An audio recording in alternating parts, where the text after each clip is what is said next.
Hey y'all.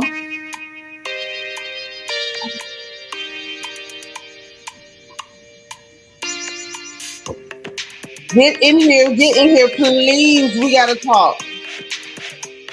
We gotta talk. We gotta talk.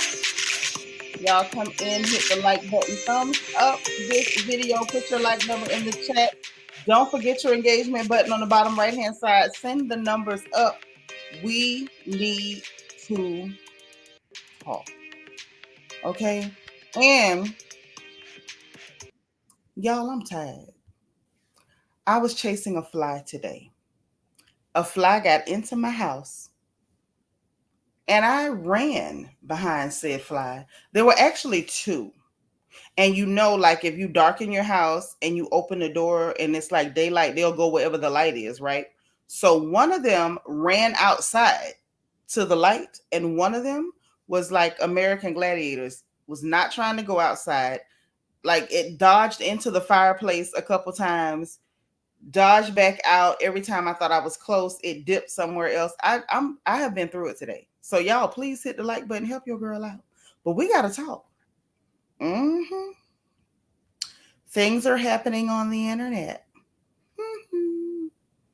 Things are happening on the internet. How y'all doing? Let me greet everybody before I start running my mouth, because baby, I got to run it today. If I be quiet, I don't know what I'll do.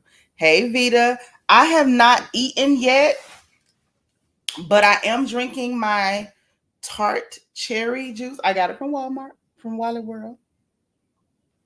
Now, for those of y'all who don't know, that tart cherry juice is really good for like if you got gout, and it's good for like arthritis and stuff. And y'all know I'm a lady of a certain age. Thank you for hitting like number one, Vita. Hey, Renee Six, what's going down? Bianca the Beautiful is in the chat. Yes, she is. How you doing?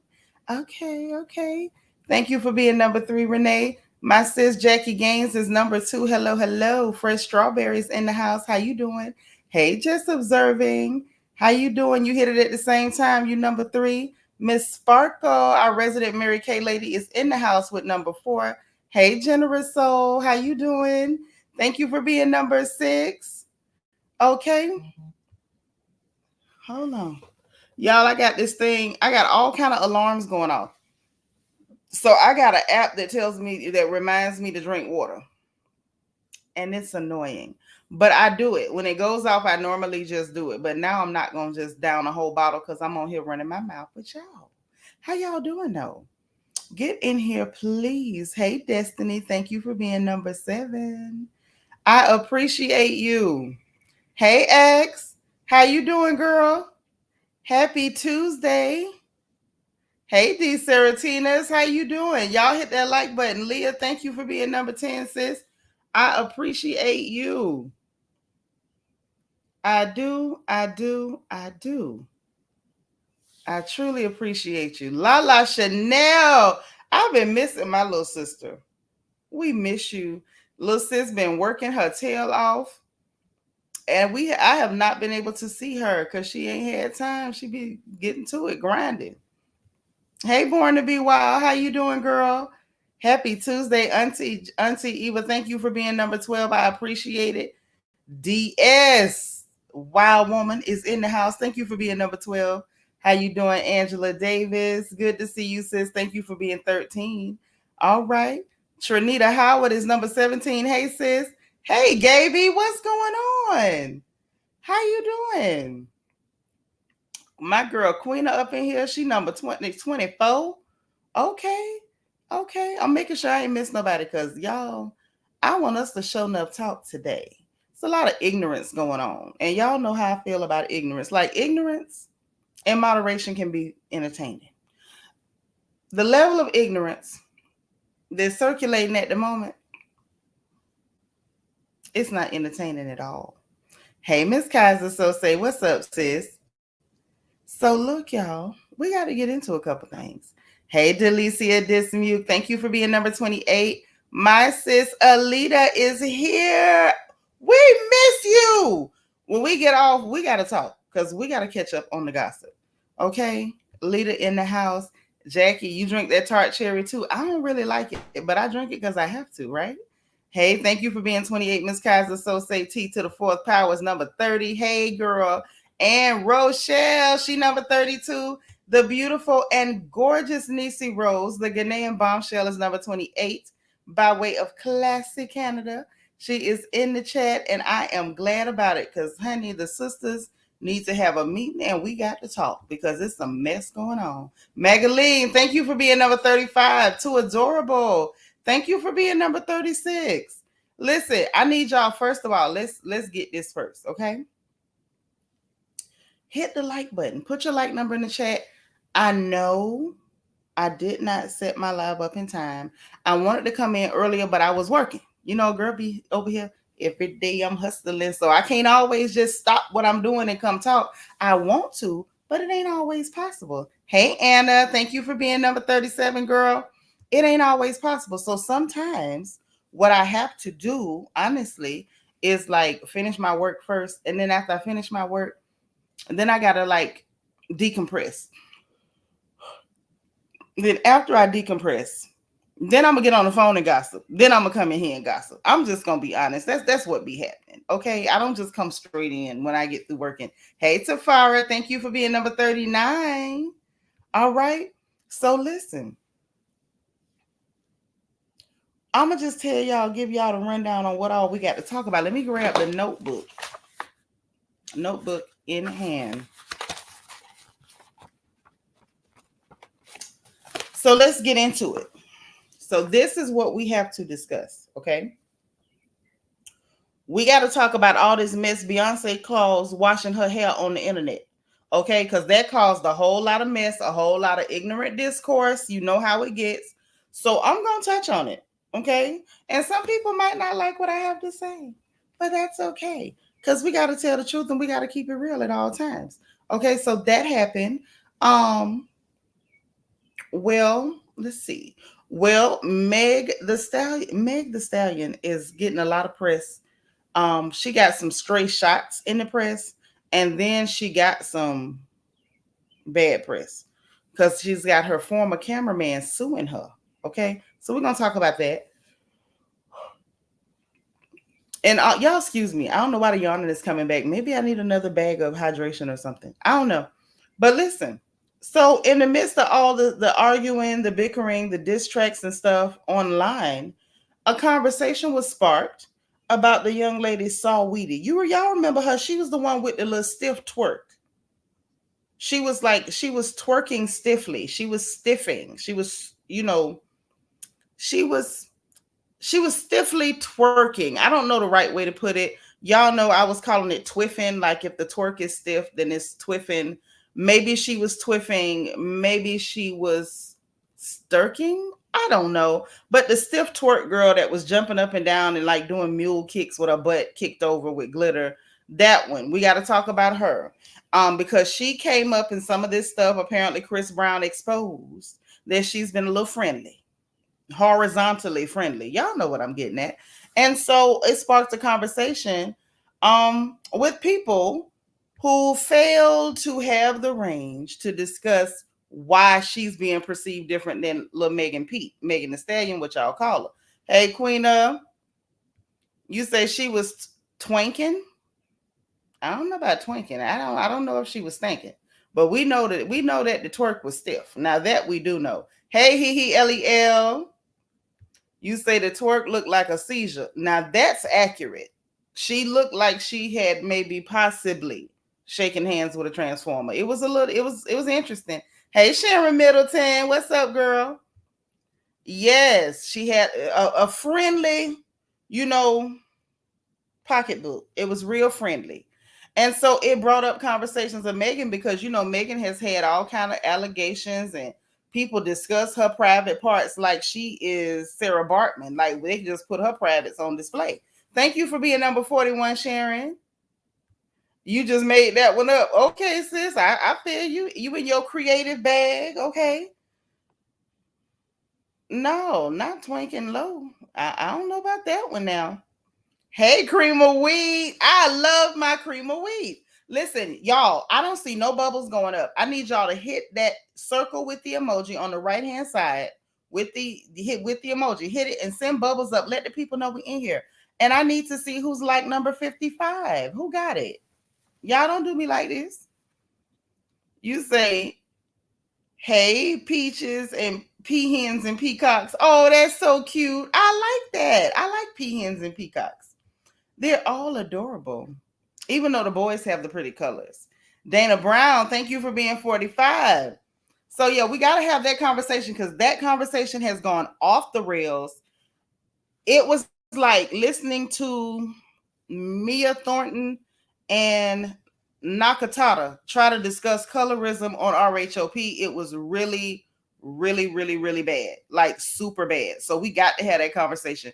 But not say broke the internet yesterday by washing her hair.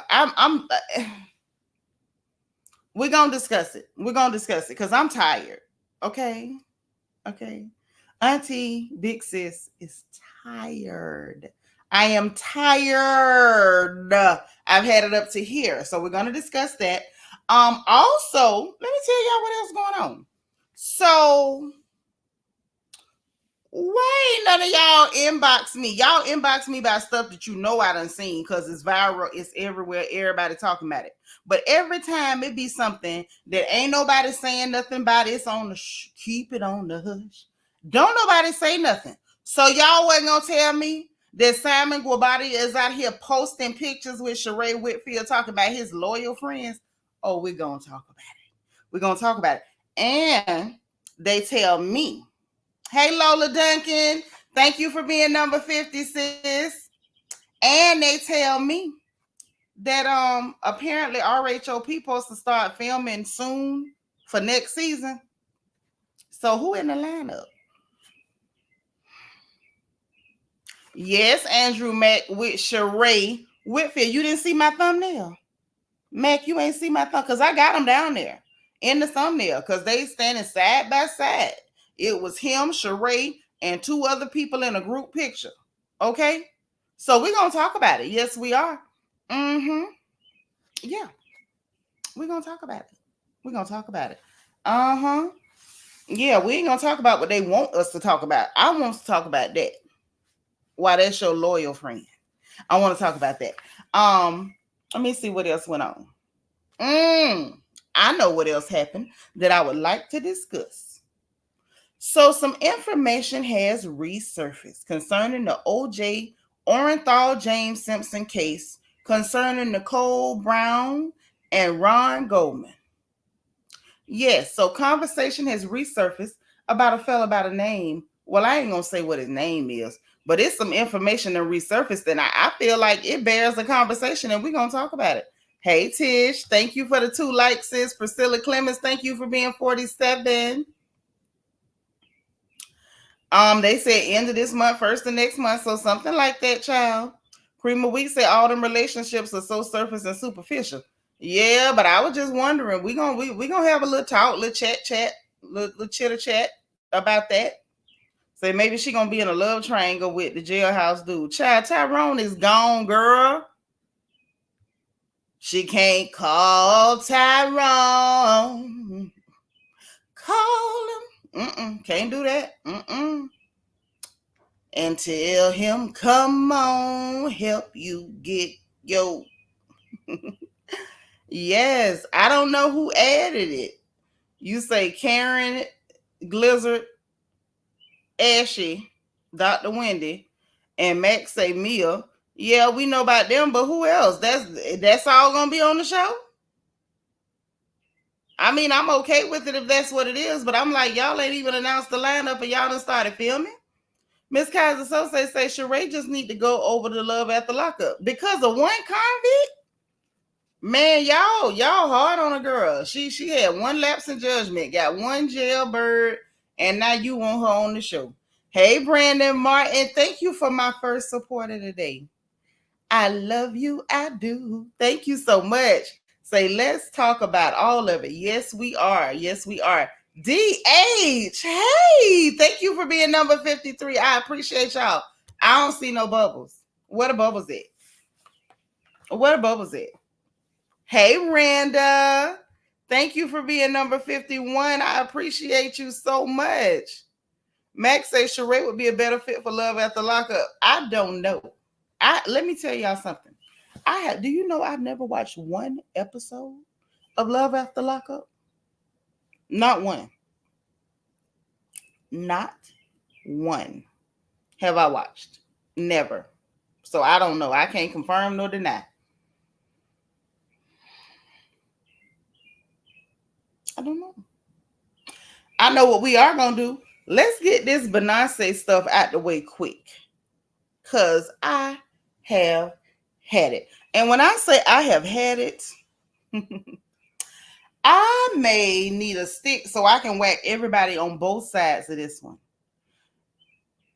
I don't know what it is. I don't like to blame the target of ire. So I'm not going to blame her for being the target of ire. Matter of fact, let me sip some of this nasty tart cherry so we can get into this conversation. Ooh, 1, 2, 3.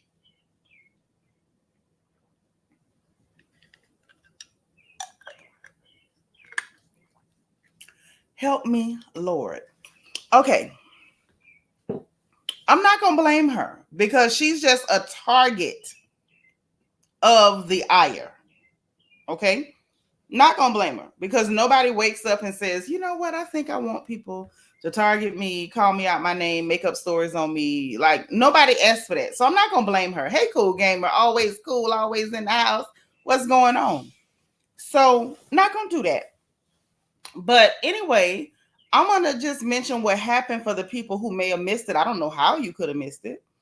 But as we all know, Beyonce is selling haircare products. And most of us, if not all of us, are aware that Tina do her hair. She don't do no hair. Tina does her hair. Tina was the one who had Headliner Salon in Houston. Tina was the lady that does the hair, knows about hair treatment and all that good stuff.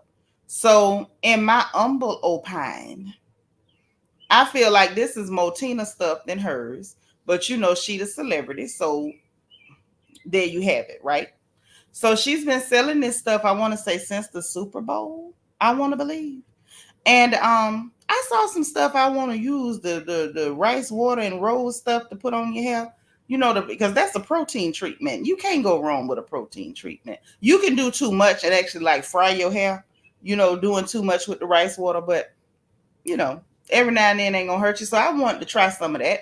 And I didn't really take it too seriously. It was like people sell things. Either you want to purchase it or you don't. This lady has a fan base.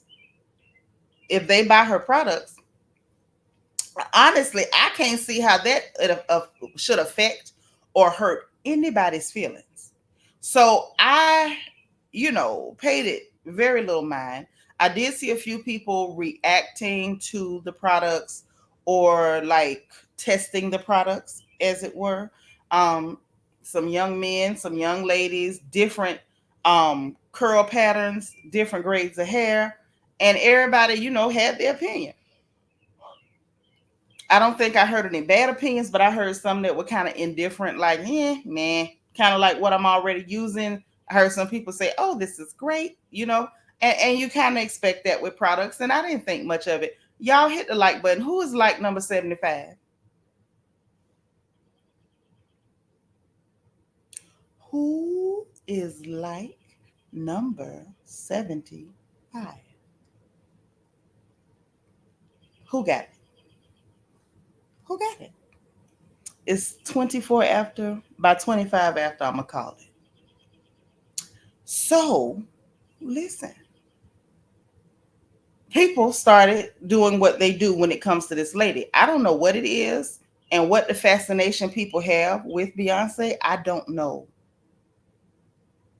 I'm not a Beyonce fan. I'm a Tina fan. My daughter's a Beyonce fan. I feel like I'm too old to be a fan of Beyonce. I'm a Tina fan. You know, I don't know what Tina putting out, but if Tina put out something, I'm gonna report it. I'm a you know, support that. You know, I'm one of the mamas, so it is what it is, right? But listen, I don't understand what the fascination is with Beyonce. And when I say that, don't think I'm going where y'all think I'm going, because I'm not. I'm not one of those people that see people liking her and go bananas and start accusing people of worshiping folks, all that weird stuff, because that's weird to me. I'm sorry. I'm just going to go on record as saying that it is weird. Since there have been performers, there have been fans. I don't see the difference. Quiet Storm 87, thank you for being number 62. Little mama, how's that baby? House of Darion was Tina. Okay, so that was Tina. Yeah. Okay. But that was, young people clothes and, no, no. Tina gonna have to make some caftans, some muumuus. You understand what I'm saying? Some head scarves, some church suits, and then I can help her. But but in any event, it's this weird fascination with everything that this young woman does. It's really strange. And at this point, she's turned 40. She is a mama. She looks like a good mama because her children, they all have good manners. They look like they're obedient kids. So apparently she's doing her job somewhere in between dancing and singing, selling stuff and whatever. Shout out to her. But the fascination I'm talking about is this unnatural negative attention that follows Beyonce everywhere she goes. Case in point, she took it on herself to listen to some of the feedback and ire. Wait a minute, why are we calling the ladies hags? Because neither one of them look like hags. Beyonce's pretty. I may not be the biggest fan, but she's pretty. And Miss Tina's pretty, especially to be a lady of a certain age. So why on earth would we call those two women hags? Why would we do that? That's not cute. But anyway, she washed her hair, listening to the people on social media. And I don't think maybe she did it just because of that, but I do believe it was in response to the people who were saying, "Oh, you selling hair care, you ain't showing us your hair." And apparently she had some event for the hair care line. I didn't know nothing about it. Um, I mean, I'm just saying everybody ain't cute to somebody, but to pretend like people that are actually attractive, whether they're our version of attractive or not, is a hag, like that's reaching. But in any event, like even the people I don't like, I'm not gonna just pretend like you're not pretty. I can't stand Kenya Moore, but I'm not gonna lie one time and say the lady ain't pretty because that would be foolish. And it would make me look crazy and take away from some of this what I got going on. You know what I'm saying? I'm old, I'm a little bloated, but I think I'm all right. But anyway,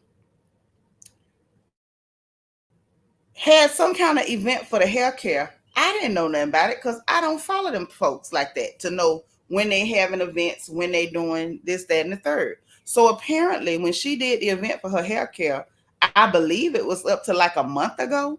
She did her thing, and the people say she had a wig on. Apparently, she had recorded herself getting her hair washed before before the event, but you know for whatever reason, I still do believe that she was responding to social media and decided she would go ahead and release the whole hair washing process or whatever that she went through or whatever like that.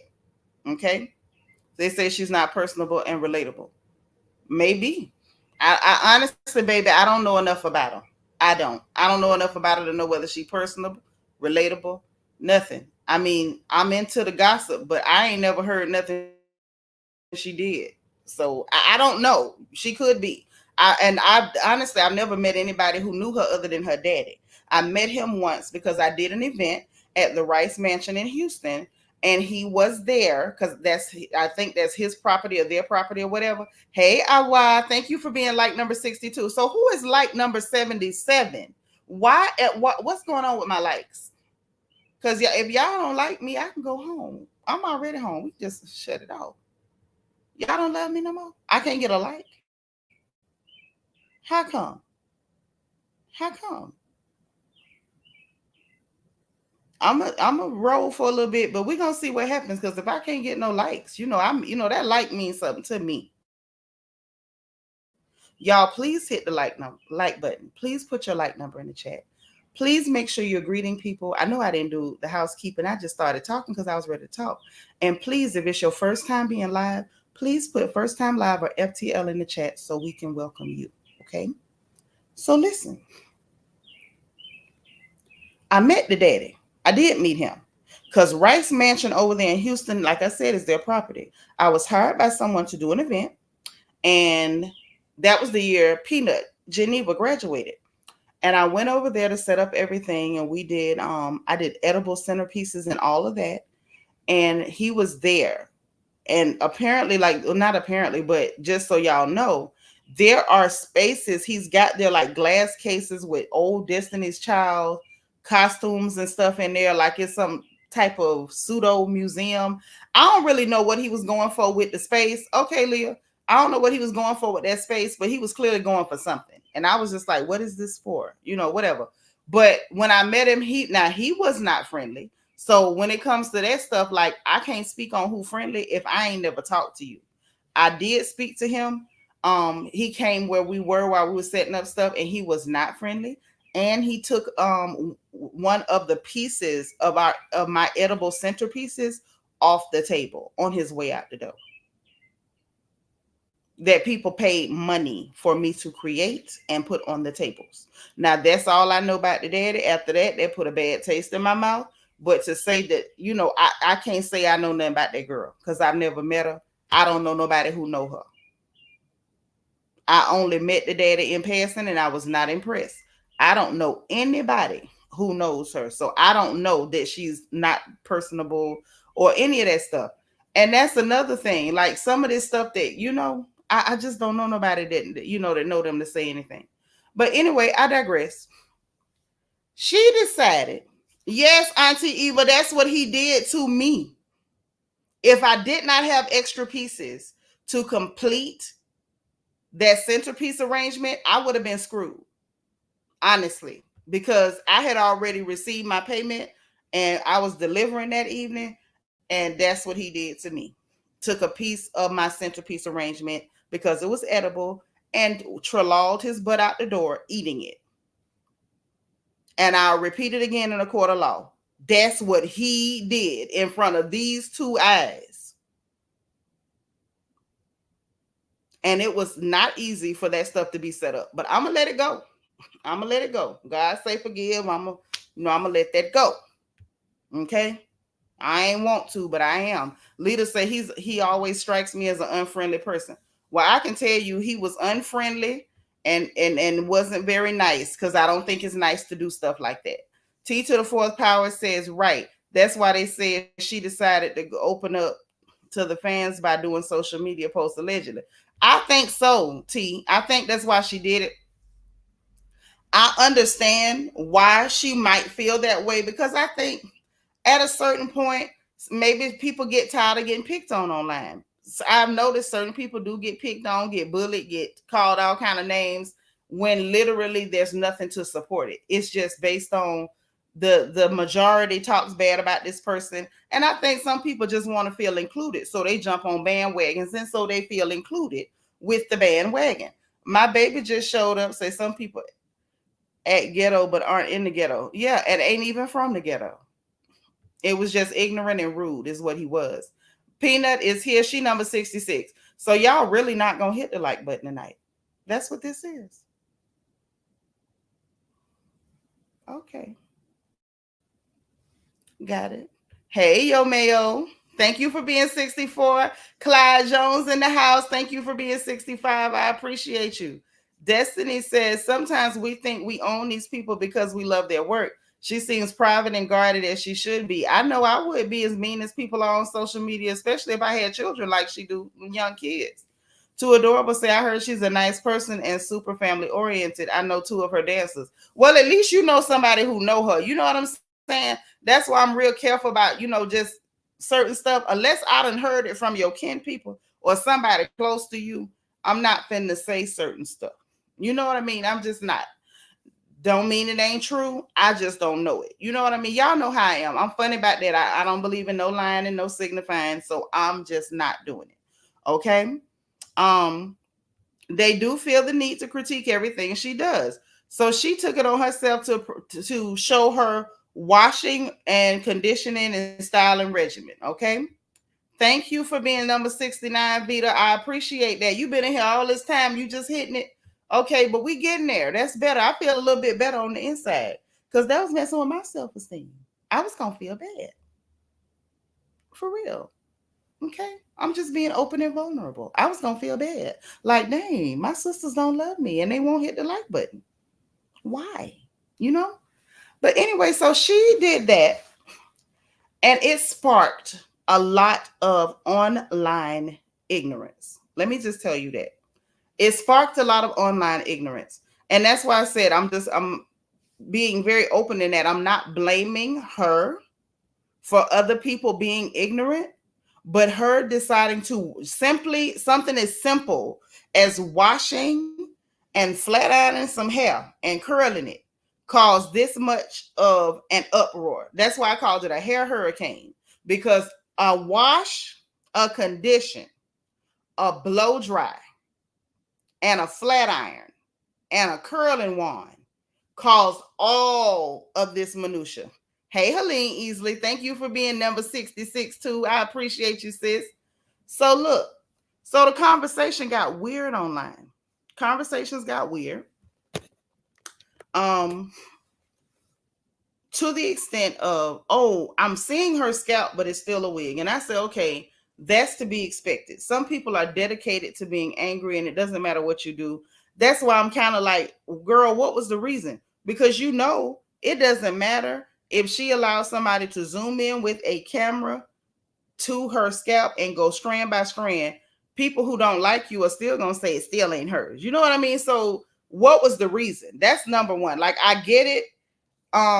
Some people were hushed, and then others, once they saw that certain people were still, spouting the vitriolic language, to borrow from Candace Dillard Bassett, the ire, the negativity, they were like, oh yes. So some people are still invested in saying bad things. I'm gonna run with it. So that part, whatever. I'm used to that. It's annoying, but I'm used to it. But what I wasn't prepared for was the conversations about hair texture. Conversations like, there's no way you have that much hair, as though Black women do not grow hair. Black women absolutely grow hair. Okay. I'm one of them. I gave birth to two more of them. My mama was one of them. We grow hair. Okay. Hey, Monica Jones, thank you for being number 73. Okay. Peanut says she do it for the people who like her, not the haters. That's another good point. That's a good point too. But it started the conversation about Black women being able to grow hair, and there's no way that's her hair. She had to put something in it. It sparked a conversation about texture, and people making comments about Black women who have 4C hair and saying that, calling them just bald headed and, oh, you can't grow hair and you're mad because of this. There was one homosexual fella on Twitter who went so far as to say that the Black women who were being negative looked like Esther Roll. And I was struggling to understand how that was even an insult. Esther Roll was lovely. Esther Roll was absolutely lovely. I mean, her eyes were bright. They almost sparkled. And she even had a gap, just like my mama. She was cute to me. But I knew they were trying to be derogatory.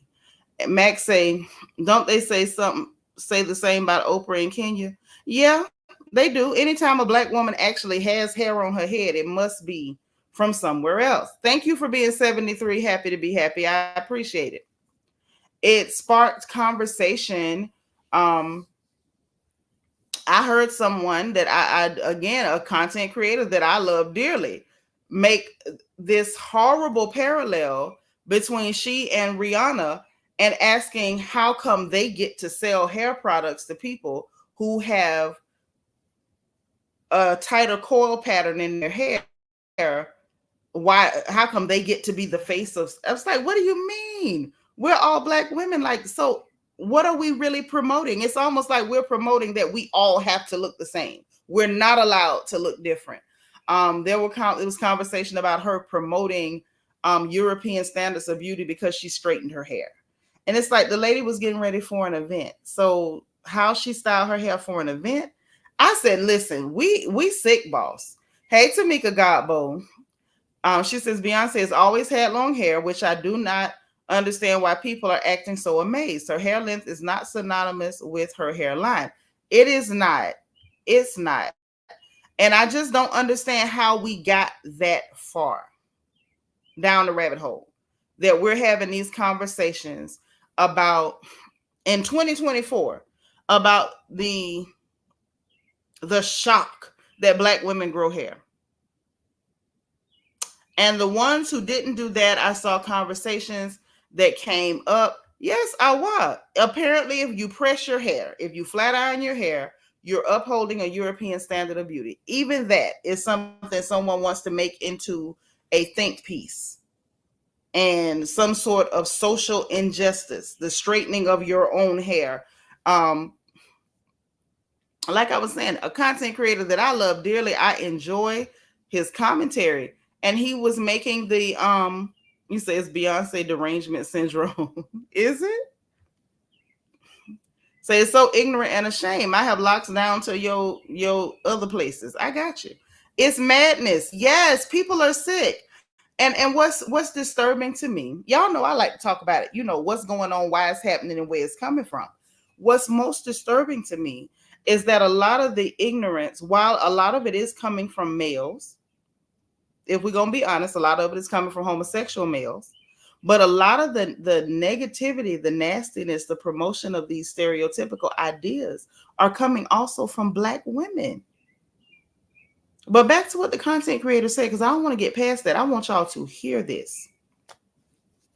See, Magdalene say they jealous. Part of it may be jealousy, but I think there's a bigger issue. And I don't want to skip past it. Y'all know I don't like to play with stuff. I want to get on into it. Hey, God's anointed daughter. Thank you for being 111. Lita said the foolery of it all. Yes, it's a lot.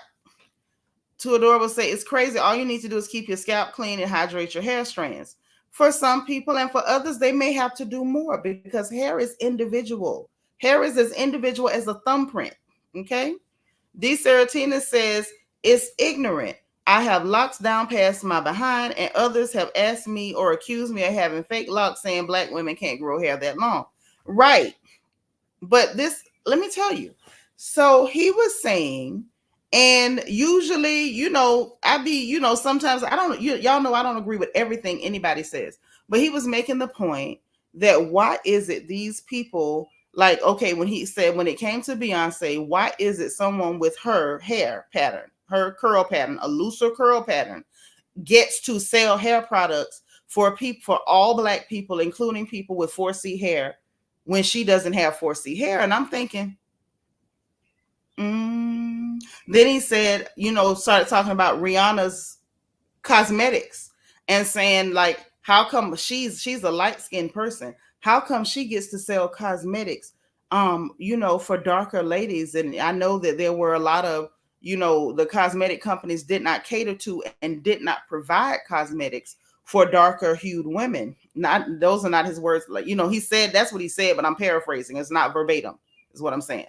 And so he's like, well, look at who's being allowed to be the face of this, who's allowed to sell this stuff, and why are they allowed to sell it? And I was just taken aback because one,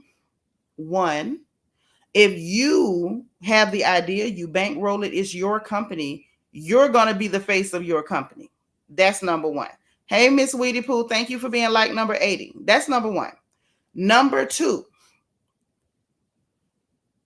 it leads me to the train of thought that for some of us, we have this idea that black womanhood, being a black woman, is one thing only. It's only one thing. So 4C hair is absolutely a part of being a Black woman, because there's so many of our sisters who have 4C hair. Okay. Yes, Lala, he said allowed. He said allowed, as though they should not be allowed to invest their money in open businesses that cater to their own sisters. Yet we don't hear this conversation about multinational companies who are clear and clear adjacent owned, who sell products for Black people. It's never why are they allowed. But when it's Black women, it's the policing to the extent that now we need to be allowed to sell products to our own dang sisters. Max say people are so dumb. Would they rather Black women buy makeup and hair care from white? Yes, they would. Yes, that is what they would rather. That is what they would rather. And I believe that is because we have become so comfortable with clear success that Black success makes us uncomfortable, and it agitates. It challenges your ideas about even what you are capable of. And when you see someone who looks like you, who's capable of something that you told yourself you're not capable of, it vexes you subconsciously. You have been conditioned to believe that you are not allowed to do something. So when someone who looks like you is doing it, it sets off bells and whistles, and you immediately want to police that person. Just like you internally police yourself not to follow your dreams, just like you internally police yourself not to go back and continue your education, you internally police yourself to stay on that 9 to 5, even though you're miserable, and don't you dare take a chance and start a business. You internally, subconsciously, without even thinking about it, run to police the other Black person who is not adhering to the limitations that you were brainwashed into. That's just my belief, because nothing else makes sense. Quiet Storm say, they asked that, but not why these white-owned brands allowed to market and sell to Black audiences. Yes. Evie says, it's their business. What do you mean? They weren't given those businesses. They worked hard for them. And if they're Black, why would they not provide products for all Black people? Thank you. That's the thing. And so I sat there and I kind of sat in it for a minute. You know, sometimes we have to let it marinate. So I sat in it for a minute. I sat in there. I sat in it for a minute. And I said, so basically, we're expected to be one thing. Anything outside of that one thing is not acceptable. We are more than one thing. Too adorable, going all the way in. Thank you. The people putting drain cleaner in their heads. And that's fine if that's what you choose to do. It's your right. But it's just the idea. It's the idea. It is a leaf from the hate Black women tree, but that is a tree that all of us have been at one point or another strapped to. You have to make a conscious decision to say, I do not view myself that way. One, I do not have to view myself that way. I choose not to view myself that way. I choose not to view the women who look like me that way, and then act accordingly. But that ain't what's going on.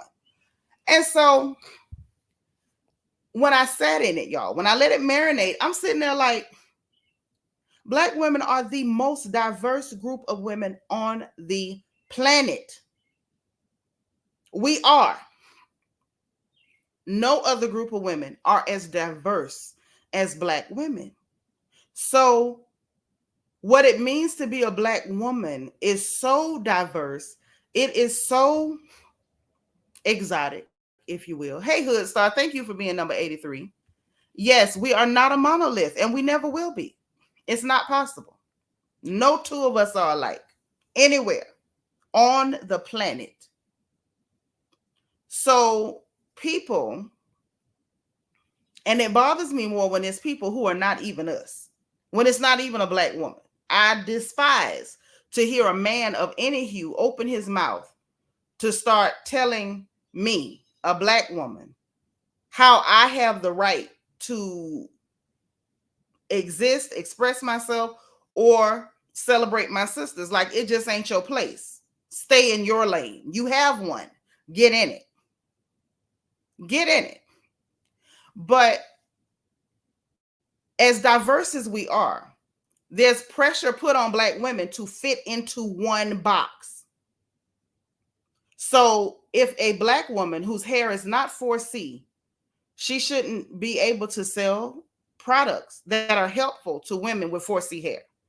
If a young woman who wants to sell cosmetics and has the money to invest in it wants to provide foundation colors and makeup colors that are pigmented enough to work for her sisters who are darker, because God forbid we come from a house with different complexions in it. We're not like those other people where everybody in the house look the same. We're not. You can go to the average Black house and you got everything from lemon yellow to plum purple. Everything we got. You'll have lemon yellow, espresso, coffee bean, salted caramel, pecan tan, toasted almond. 3 a.m, all of it in one house. And it's all beautiful. So you're saying a Black woman who has experienced being a Black woman and all that it means has no right to sell to her sisters who she can absolutely identify with, who she absolutely has a connection to. I'm sorry. The ignorance online has taken me to a whole other level. Honestly. And I don't wear makeup anymore. I used to wear it. Y'all know y'all wouldn't know it to look at me now, because I don't, you can rub any rag you want on here, baby. There's no makeup. I don't have the time or the patience, and it make my face hot. It don't work well with my flashes. But from what I've seen, Rihanna puts out quality makeup. The foundations are foundationing. All the different many thousands of shades of brown, she's able to help these ladies and hook them up. So what's the problem? Her skin is too light. Bianca says, mind you, she's not making the product. She have hair specialists perfecting the ingredients. People are stupid. But the issue is, how dare she provide for her own sisters? Such illogical thinking. It is.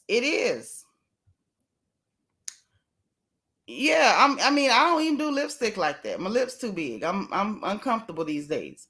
Jackie say the ignorant are ignorant of their own ignorance. Yes, they are.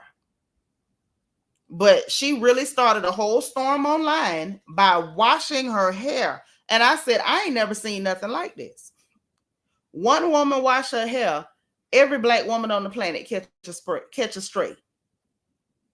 Everybody catches a stray. And I just don't even understand how that happened. I don't.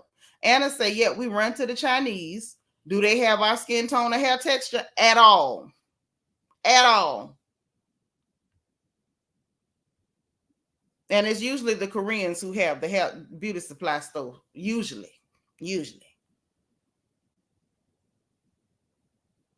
And we'll make them rich too. We'll make them rich. Take the last little piece of your check and give it to them while you running your baby to the public school late at the last minute because you had to borrow $20 for gas because you just spent your money down there to the Korean beauty supply. Meanwhile, we've taken so much money to these people while you running late, borrowing gas money to carry your baby to the public school because you gave your last money to them. They are getting in their luxury cars, driving their babies through private school on your dime. Yeah, yours. So let's be clear. The ignorance is a mess. So we got to talk about some more ignorance while I'm on a roll. While I am on a roll, let me take a quick break to drink some more of this horrible tart cherry. Y'all, it tastes bad. It tastes like feet with sugar on it.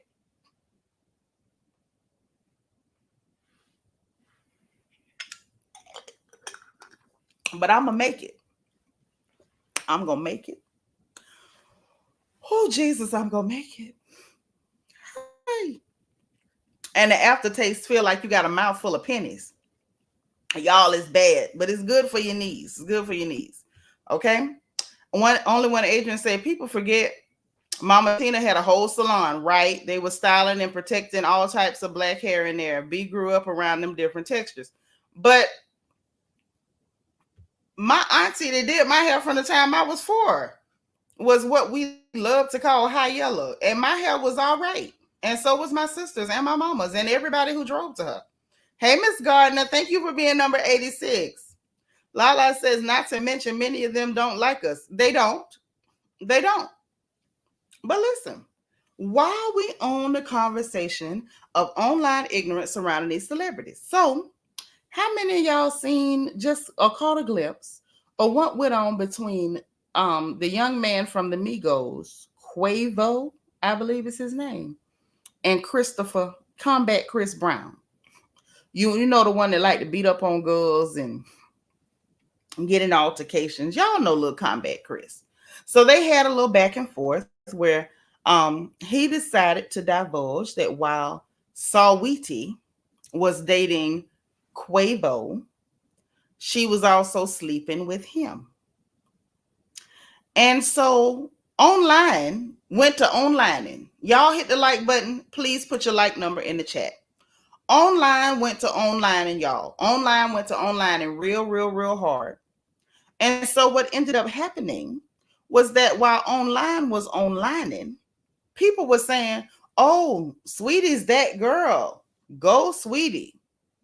Get him, Sweetie. It was cute that she's been friendly. And so I heard someone detail the number of people that Saweetie is rumored to have been friendly with. Okay. And they asked the question, what's the difference between her and Megan? Because y'all call Megan all kind of, filthy, dirty, nasty names, low down, dirty names. Hey, Emma J. Is this your first time being here? Is this Emma J or Emma Jo? That's Emma J. Welcome. If it's your first time live, please tell me. Thank you for being like number 90, but you are indeed welcome. Hello, gorgeous. It's Junie B. Thank you for being like number 87. So they asked the question, and they, the people I saw online were trying to have the conversation. Yeah, Lori's on my thumbnail, Miss Kaiser so say, but I ain't got there yet. I'm coming. I promise you, I'll be coming around the mountain when I come. I'm coming. So look, they started having the conversation. They tried to have a conversation about colorism. You be in the bushes. Well, welcome. We're so happy to have you, sis. Welcome. So I said, let's see how this goes. I did not join in on the conversations on Instagram or Twitter. I simply wanted to watch to see how it goes. I said, let's see how this goes. So the first thing I saw was people trying to say, oh, they're the same complexion. I said, nah, that ain't even remotely true. But let me keep watching. And nobody really, I won't say nobody, maybe one or two people kind of started to see what the difference was. That's why I put in the thumbnail, let's have the talk. Let's just have the talk. Let's get it out the way. You say, oh, I know how that went. LOL. Yes, it was a ignoramus extravaganza. So after the intentional obtuse comments, oh, they're the same complexion. It was, oh, but she did this one, didn't sleep with her best friend man. The other one didn't either. That girl was pregnant for a whole nother dude that she ended up marrying, so she didn't either. And they came up with 100 excuses. And honestly, I only saw two people between Twitter, Facebook, and Instagram who actually caught on to what's happening. So we're going to have the conversation. I'm going to put the StreamYard in the chat because I want to know what y'all think too. I don't necessarily need an echo chamber. I like to hear what other people think. Sometimes y'all help me think better.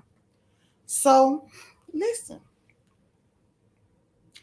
I sat there, I watched the discourse. I shook my head a lot. I almost gave myself a headache. I shook my head a lot. One thing and one thing alone sets these women apart.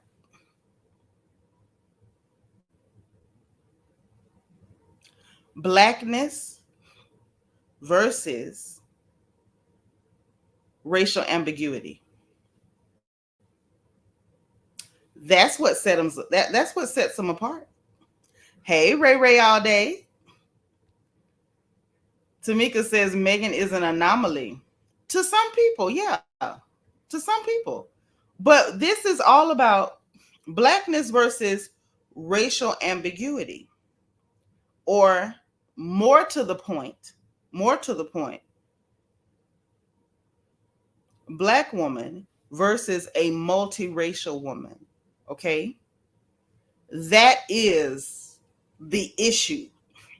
When you're viewed as a black woman by itself, just by the label black woman, there's already a harsher vantage point. There's already a harsher lens on you.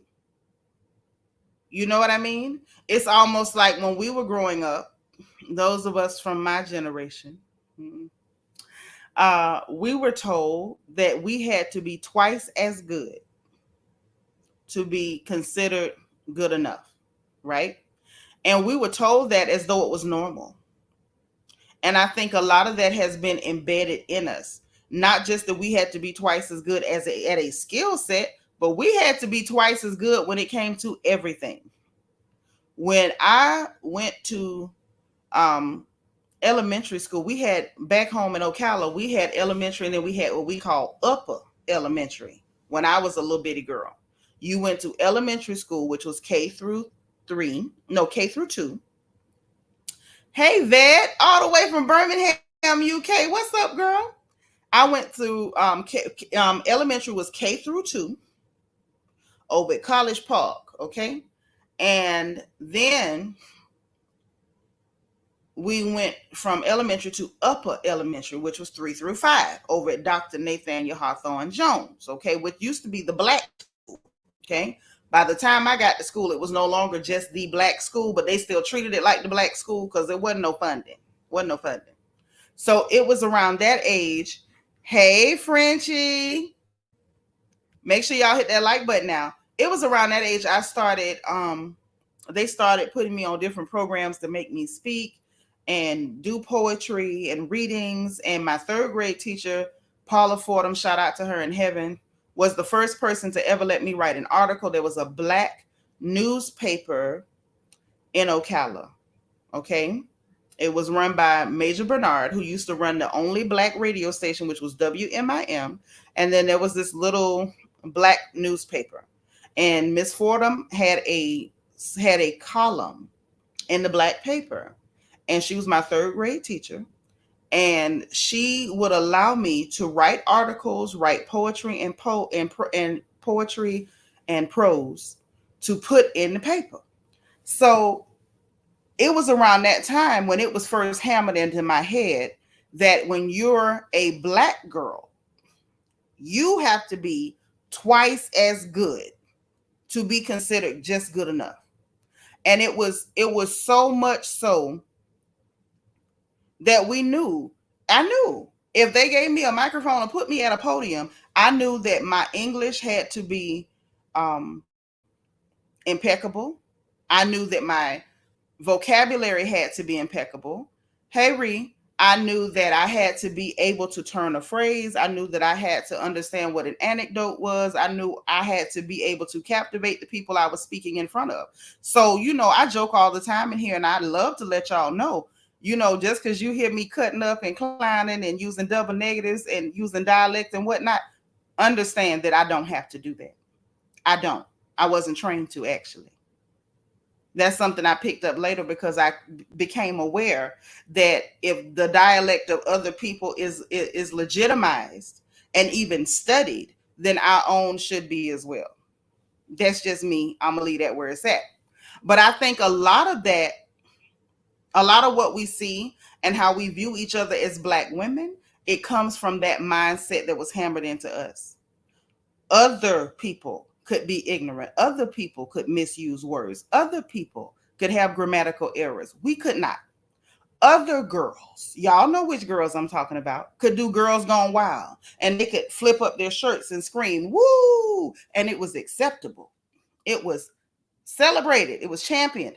But if you were a black girl, you didn't do things like that. That's why everybody has turned into Dr. Martin Luther King when it comes to Suki Hana and Little Janae, Sexy Red, because oh no, black girls don't do that. And so that mindset is still there that we have to be twice as good just to be good enough. So I think what happens with young ladies like Megan who have chosen, because it's a choice, to say she does not want to adhere to traditional social norms as it relates to her sexuality and as it relates to her possible promiscuity. I don't know her business. That is unforgivable. Y'all get what I'm saying? It's like when a black girl does certain actions, anything that can be considered slightly immoral, it's unforgivable. But because this young lady is not a black girl, she can do the exact same thing and it turns into a high five and a pat on the back. It's a high five and a pat on the back. I don't think there's anybody who is right thinking and honest that would say that Megan is unattractive. Nobody's looking at her saying, oh, she's ugly. If you said that you lying and you know you lying and the truth ain't in you, she's a pretty girl. She bad too. She stay in the gym so much, she make all us feel lazy. She's just, she's that girl. But I don't think it's a matter of they don't think she's pretty enough to be going with these men or pulling these men. I think the issue is when you're a black girl, certain things is unforgivable. Nobody will forgive you because we've all been brainwashed into this mindset that we must be above the fray, squeaky clean, stainless, like the steel. And if not, it's unforgivable. It's time to drag you down, beat you down. We need you to be punished. And I think that's what we see with some of the online backlash is wanting to punish this black girl to make her get in line. You must get in line, which is why I've often said when we start looking at biracial and multiracial young ladies, we cannot call them black women because they are not treated as black women. They are not socialized as black women. They are not put under the same stressor of you got to be twice as good, twice as clean just to be considered good enough. And as we see, when they have a misstep or they choose a path that is not traditionally acceptable, for them, it is not unforgivable. That's why it doesn't work. And I'm going to tell y'all why I put Lori Harvey up there, and I'm going to let Ree tell y'all what she think, okay? I put Lori Harvey up there for one specific reason, to point out that this one is not an issue of colorism. This is an issue of blackness and anti-blackness. This is an issue of blackness and anti-blackness, an issue of black women and the policing of black women, and the fact that if a black woman commits the mildest infraction, it is considered unforgivable. Case in point, Lori Harvey. If you look at Lori, when it comes to her complexion, I would dare to say she might be a shade or two lighter than the little Saweetie girl. But what's the difference? Lori Harvey, even with her loose curl pattern and all that good stuff, is still considered a black girl. And that is the problem. In a nutshell. I'm sorry. I rest on that one. Read what you think about this. Well, I agree with you with the fact that as black girls are over sexualized. I don't know if I'm allowed to Well, say I'm that not, I word. don't hold on. I didn't say black girls are over sexualized. That'll be your point because I don't believe But that is the issue here. I think the issue becomes my point because I want to be clear. My point was that black women are policed more harshly and considered unforgivable if they take actions or they view themselves or carry themselves in a sexual manner at all, because that is considered unacceptable for black women, because we have to be twice as good, twice as clean, twice as chaste. We have to walk around like Mother Mary. yeah, I agree with you on that. So what I was about to say is that to get back to my point, as black women, there's always a stereotype about us, even that starting from a young age, where you hear, you compare a 10-year-old black girl to a 10-year-old little white girl, and they're like, oh, why does the 10-year-old black girl look much older than the 10-year-old white girl? To start saying that. But for me, I'm looking at the whole Meg the Stallion and Sweetie thing kind of differently, because Mhm. of the fact that if you look at Sweetie's family and Meg the Stallion's family, I know that Meg's mother was a rapper, just like she was more known in the South, while Sweetie has that quote unquote Hollywood connection through her cousin and Gabriel Union and what's her and Dwayne, whatever his name is. So, I mean, the fact that she has a cousin who's been in Hollywood for so long, her cousin already has a history of being out there in the streets. Mhm. So her cousin probably knows, how to spin the story to make it look more like, hey, she's not really out in the streets. You know, she's trying to, like, be a strong black woman, whatever. But with Lori Harvey, she also has Steve Harvey too, who can tell tell the media, hey, she's not running around sleeping with all these guys, because it would make his brand look bad. So he would rather spin the story to make it look more positive for himself, so that he won't lose money. And telling black women, oh, you guys need to wait 90 days and blah blah blah blah blah. Lori's a virgin on all this other stuff. That's how I'm seeing it as. I'm not seeing it But as what. I want to explore that. We're gonna go deeper into that. I want more. So, if you think that it's a matter of Hollywood spin, how come Hollywood ain't helping Lori? Because I'm talking about the general consensus among black people, and black people have drugged the piss out of Lori. The fact that Steve is her stepdaddy has not saved her one iota. Well, And I'm nobody talking really about likes black Steve people's anymore. perception. I'm talking about black people's perception in social media. Black people have not cut little Lori Harvey not one piece of slack. I have even had to speak up for Lori Harvey. The way that they have drugged and maligned this young black woman and insulted her, called her every name but a child of God. So I just want to dig in. How is the Hollywood spin helping the black community's perception and the way we bully and malign and name call and drag these young ladies? How is it helping Lori? It isn't helping Lori at all, which is the sad thing. But at the same time, too, like when you look at Meg the Stallion, she she doesn't really, what's the word? She's very upfront with what she does, and she doesn't throw a rock. She doesn't throw rocks and hide her hands. And Sweetie seems to come off as the type that would throw a rock and hide her hands, and would be in deny would deny what she's doing. That's what she comes off to me as. I Okay, mean, so now let me ask you this. Why is it then do we see Lori Harvey, who's been very quiet, and when she did say something, she made it clear. Hey, Lady Blue. Hey, Dana Cutler. She made it very clear that half the men that the black community has given her, she's never even slept with. So she's not being upfront and saying, "Yeah, I did it. So what? I'm a freak hole." Like Megan has said all those things, and then we have another black young woman who has said none of those things. Why do they get both? Why are they both getting equal ire and disrespect online from black people, but Saweetie is not? I think with Lori Harvey, it's always a give. Like these men, like with Diddy, she messed around with Diddy. Well, she was. I shouldn't say she messed around with Diddy, but she hung out or was entertaining him. I don't know if that's the right word to say, because a couple of years ago there was pictures of her and Diddy going on vacation and stuff like that. But there are certain type of men that have a reputation. So if you're linked to these type of men, it's like, oh, okay, maybe she's this type of girl.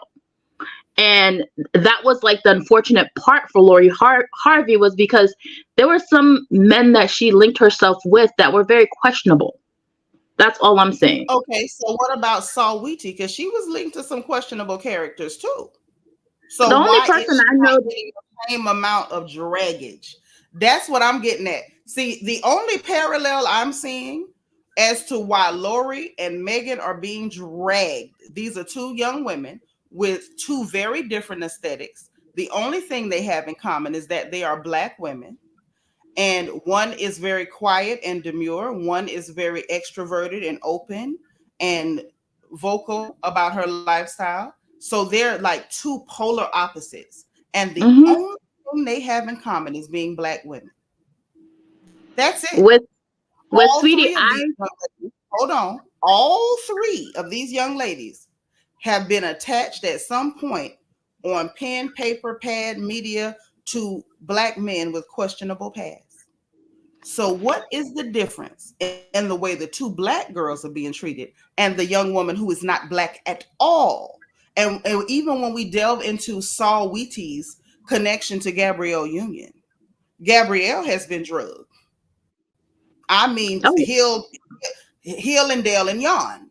So oh even yes, the cousin who you say is her Hollywood connection, the black girl who is phenotypically African, has been drugged. Hill and Dale and Yon. What makes Saul Weetie different other than the fact that she's not the black girl? What makes her different other than that? Hey, T Monique. I think that because she doesn't speak about her business out there, Well, what and I about don't Lori? know. Lori don't speak about her business. But Lori, but these men, they want to be associated with her. They want to be affiliated. So some of these men, But I the think men they want do to be stay. associated with Sweetie, and they want to be affiliated. Chris Brown just outed her to the world in a diss track. So what are Yeah, we saying? come, but think about it. If you're talking about Chris Brown and Sweetie, who has more, who has more to lose if they're out there in the street? It would be Chris It's not Brown. about who has more to lose. It's the fact that it went out, the public accepted it, and they literally high fived and congratulated her. And we both Oh, know, if we're being logical, had that been a black woman, that wouldn't have played out like that. I don't It know. wouldn't. I do, because I'm watching. I watch every day the way young black women are being treated. Case I in point. mean, Well, I mean, I understand that you don't watch, but I do. I watch. I don't just watch.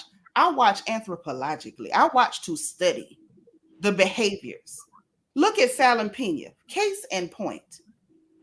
Another non-black woman who is existing in black spaces, who gets to posit herself as a victim with and being treated as though she's some kind of victim and saintly, with four babies and four baby daddies, pregnant by the pool boy to hide help, and still she gets to posit herself as virginal, the mother, Mother Mary. She's clean. that one I don't understand. How you gonna have She's like 50 not million baby daddies and all this other stuff, while a black woman can because have she's two not baby black. daddies, and we're all But that's terrible. but if you can see it there, why are you not seeing what's going on? It's not about how many baby daddies she has. It's the fact that when you're not a black woman, you're not going to be policed that harshly. You're not. She could have had 12 baby daddies and 17 kids, and they were still going to see her as cleaner and more acceptable than a black woman. There's not a sister on the planet that can pull the stunts that these non-black women pull, even though they move and exist and make their money in black spaces. They're not black women. And the proof is in how they're treated, how they're viewed, and how they even are policed, how they're judged for the exact same actions. I That's mean, the, yeah, because everybody's if screaming you, colorism on this one. This ain't colorism. This ain't even featureism. This is literally black and not black. I mean, you do have a valid point, because if you want to look at it, look at Jenny Mai and Young Jeezy.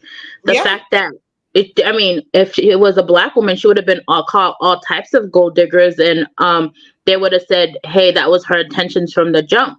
And even though Jenny Mai clearly stated that, Now, what is now it? She you likes her dark meat sound on the side, but she would rather be with a white yeah, guy. And black men were just like, but that's the you whole know. point.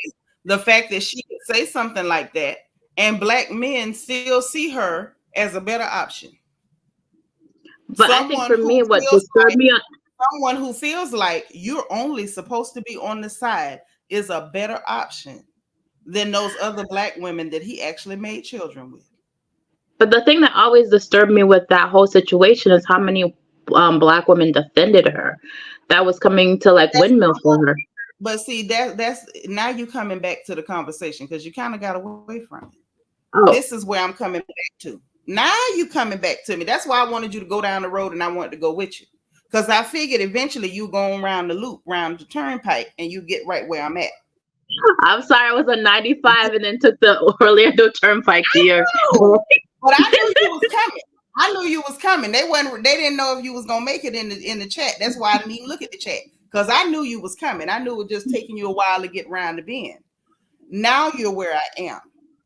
We impose these ideals on each other too. It's not just men who impose these ideals on black women. We as black women impose these ideals on other people. Why? Because they were imposed on us. We've accepted them as the truth. We've accepted these standards as acceptable. We've accepted the judgment and the harsh criticisms as acceptable, and we adhere to it. We are governed by it. And when we see another black woman who does not adhere, who does not get in line, who does not just say, well, this is what is socially acceptable for us and I'm going to do it, the community uproar. It's up. And other black women are leading the charge. Let's go in here and browbeat her and drag her down. We need to punish her. See, this is why when I hear people have conversations about patriarchy, patriarchy couldn't exist without women enforcing it. That is true. We are the problem here. We're the problem. We've been told these things. We've Yeah, been but told the thing, this stuff.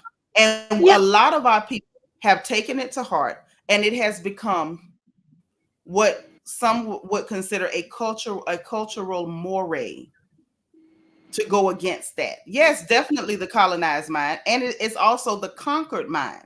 The problem is most people have accepted the programming. And when people are programmed properly, they believe it. Like it's a part, it is a fundamental truth to them.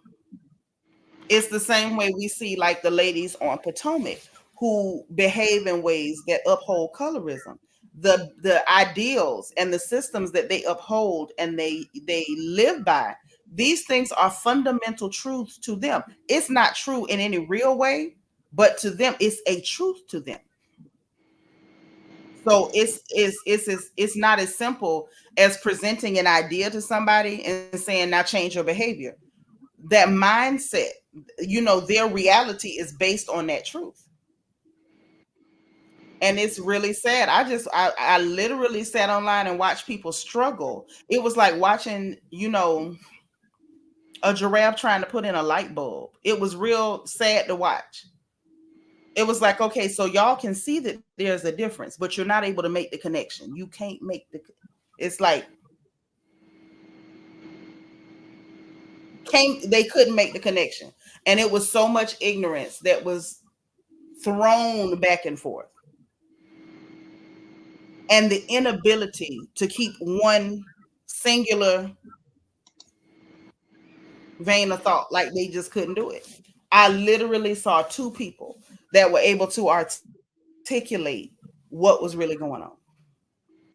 And I knew for a fact, we in trouble. We're in trouble. This is why people hear old ladies like me try to make the differentiation that we cannot call non-black people black, because then it creates a whole other, it opens up Pandora's box. It opens up the box for conversation where people are trying to have a conversation about colorism with people that it doesn't even apply to. You're trying to make it about complexion and feature and texturism when it's not about that. It's not about that. And being black is more than just these lovely complexions that we have, and they are lovely. Some more lovely than others, but it's more about socialization. The way black people, especially in this country, have been socialized to behave, to act, what is acceptable, what is not acceptable, it's ingrained. So when you bring others into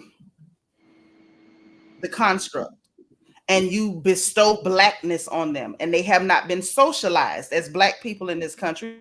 They don't show up as black people. They're not phenotypically black. You don't have two black parents, but we're going to bestow blackness on you, and then they're behaving in a way that does not fit the paradigm. Everybody is confused. Everybody is confused. And it's a mess. What I saw online the last couple of days has been horrendous. Frenchie says that the reason why Megan was not seen as a victim of Tory Lanez. That's exactly why. You're a black woman. You're up here Well, drunk, and you're openly having sex with people, and you're not hiding it. You're not acting like you're ashamed. It's unforgivable. You need to be punished. You got shot. That's great. He should have killed you. Like, that's the type of attitude that we ran into, and that is what we will continue to run into, because that is how we're seen by the people we belong to, including our own sisters, mothers, aunties. Legina, congratulations on your 14-month royal anniversary. Welcome, girl. She says she just got here. Go ahead, baby. okay. I have a story to share with you. When I was in college, I had two white roommates, and let me tell you, these girls, they slept around. Like, I mean, like, these girls were running. If they were running, like the drug cartels, like, literally, it was a different guy every night. To That's the what point that me myself, I'm a very conservative person, and I'm just like, oh my, wow. And they told me that I was wound up really uptight. They're like, you should loosen up. This is college and blah blah blah blah blah. So I'm like, you do you. I'm here, mind my business. I'm getting my degree. We graduated. They moved back home. They got married, and I'm just like, and I see like girls like Megan, and it reminds me of, like, she's in her 20s. Live your life, experience life. I had a sister who was married to her first everything, and that blew up in her face. And now she's trying to experience life. Like, I don't understand why we need to shun women who are trying to get, learn about life. That's what life is. Huh? I just told you why. We have been socialized that we have a different standard.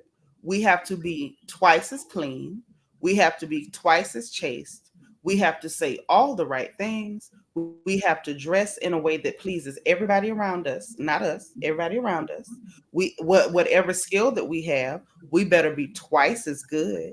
You see the young ladies who are rapping now, and I'm one of the, as the children say, old heads from the beginnings of hip hop. And when black men are rapping, it's either, oh, it's lit or it's not. But when it's a black girl, oh, the cadence, oh, she didn't use the double entendre, oh, she didn't use enough wordplay, oh, it sounds the same on every song. Everything when it comes to us, it's got to be twice as good just to be good enough. She don't have stage presence. Meanwhile, y'all got Rick Ross on the stage who can barely take 3 steps without. That's why we have been socialized that black women have to be exemplary just to be good enough. The same people who will demand that you, as a young lady, have to be thin and devout and clean and pure as the driven snow will go marry a clear girl who looks like a Mucinex monster with back and side titties with 3 children who she don't even know who the daddy is. And he will marry that nasty creature, and he will parade her around as though she's better than you will ever be with your super clean, educated, exemplary self. So I'm guessing you've been to Rhode Island, because that's what it sounds like, where you see I, a lot of. but I want to go. Let me tell you what you just described. That's like the entire state of Rhode Island. You will see black men from Africa, born here, from the Caribbean, marry, get with women, the non-black women that are exactly as what you described. Or she blows. Yeah, one of those. But let them get an educated black woman, and they want to walk all over her and treat her like garbage. And that, I never understood that. Even in my own community, I never understood that. Because the bottom line is, I keep telling you what it is. It's socialization. We are expected to be workhorses. We're expected to be the mules and mammies. There is an onus placed on Black women that we are responsible for everybody. Our happiness is never in the hierarchy. What's in our hierarchy, like if you know about Maslow's and Piaget, then you Yeah. understand about hierarchy of needs. When it Yep. comes to Not the theory of hierarchy. right, when it comes to Black women, the hierarchy is different. Our hierarchy that they want us to live by has nothing to do with what we need. For us, we have been it started from the time we got to this place, and somewhat on the continent too, but definitely in this place, on those plantations, when Black women were forced to raise other people's children. They were forced to manage the house because Missy Ann couldn't do it. And so the responsibility is for, and the onus is on us to educate everybody, to nurture everybody, to mammy everybody, to keep your whites whites and your colors bright. Make sure that you say all the right things, do all the right things. And even when you are mistreated, look how they did little Candace on Potomac. Even when you're a mistreated Black woman, you better make sure that your response is acceptable, because we're going to police your response. We don't mind people abusing you, but you make sure when you respond, you do it in a way that we're comfortable with. It's all I mean, mammy and for Black women. How dare you, Black woman, be interested in enjoying yourself? How dare you be talking about doing what makes you happy? Because that is not in our hierarchy for you. It's put a man at the top, everything for him, die for him, even if he wrong. Just let him drag you a country mile. Tell but him the to wipe. irony, but the irony is we're the first ones to go and fight for everybody else. It's called socialization. I'm going to say that word again. Socialization. Black women have been socialized to mule and mammy, have been convinced that that is our place to go and be Xena warrior princess for the world. That is not acceptable, but that is indeed what Black women in this country have been socialized to do. What I like is that some of the younger women are waking up. I was Hmm. never more happy than when I saw young Black women saying, "We burnt them capes." I said, "Thank you, Jesus. Finally. Thank you, Lord. Finally." You know when it happened? I saw um maybe 10 years ago, 11 years ago. I know it was before I left Florida. So maybe like 2012, 2013, something like that. Don't quote me. There was a young man, you might remember the story. The police, boom, boom shakalaka, got him, popped him, pow. And they said he had a you know what, Hmm. a stick, and all it was a cell phone. It was in California. And so his social media accounts came into question because he made comments with his Asian girlfriend about nothing, don't nothing look good in black but an Xbox, and all types of derogatory statements about Black women. And I saw young Black women for the first time say, get them to do it, get them to march for you. We ain't going. We don't care. And I saw the overwhelming response from our community, namely the men and some of the older women who still are, programmed and subdued, saying, "Y'all can't say that. That ain't right. Y'all can't say that." Wani, thank you for being 109. We still got to, because he's still Black. That's a Black man. Uh-uh. Burn the capes. No more muling. No more mammying. These that whole socialization, that idea, the brainwashing, the programming that says you have to fight for everybody, you have to put everyone before you. So many Black women have neglected their health, their happiness, their dreams, their education, their aspirations, because they had to put everybody first. Their sick parents, their trifling brothers, their trifling relatives. They had to put the community first. They had to put um hell, some no good man first. Everybody must go first. Everybody must go first, to the detriment of your health and your dreams. Everybody must go first. that lady. Hey, Ian. There go my nephew. Thank you for being like number 111. What's that clear woman's name who's always pandering to black people talking about racism? What's her name? Jane something. You know who I'm talking about? Oh, I don't remember the name. Oh, Little you talking short about clear Jane woman. Elliott? Is it Jane That Elliott? heifer. I think that's what. That heifer. So she's a panderer and she's full of crap. And so she was hey, just observing. So she was talking to some people. There was a black person in the conversation and another person in the conversation. And when the statement came up about reparations, not no Jane Kennedy in stop being grown. Um, she said, well, if that's the case, then Native Americans have to go first. Excuse you? What do you mean? Them people owe us money and they need to pay it. Why are you talking about they need to go first? The same people who also held slaves receive money from the government to give to the slaves and then set them free, who also refused to set the slaves free and then kept money and land that was given to them to disperse to slaves that they kept. Is that who we talking about? She said they have to go first. See, the socialization is also a direct result and a direct byproduct of white supremacy racism too, just like colorism. That's why I say like we can get into stuff, but I like when we're able to get into it and actually talk about the etiology, where things began, where it started. Give me shelter. Hey girl, thank you for being 112. She said, you so right. Black men and clear women are spiraling down on the internet because black women finally told them they on their own. Amen. Y'all late. You should have been told them. I That's mean, I mean, honestly, the like all these other races, non-black women, they are just going in on black men. So it's like let them have. as much as as much as black men want to blame black women, if you have all the other race of women saying the same thing that black women have been saying for years, then you're really the problem. Well, here's the problem. They're not our problem.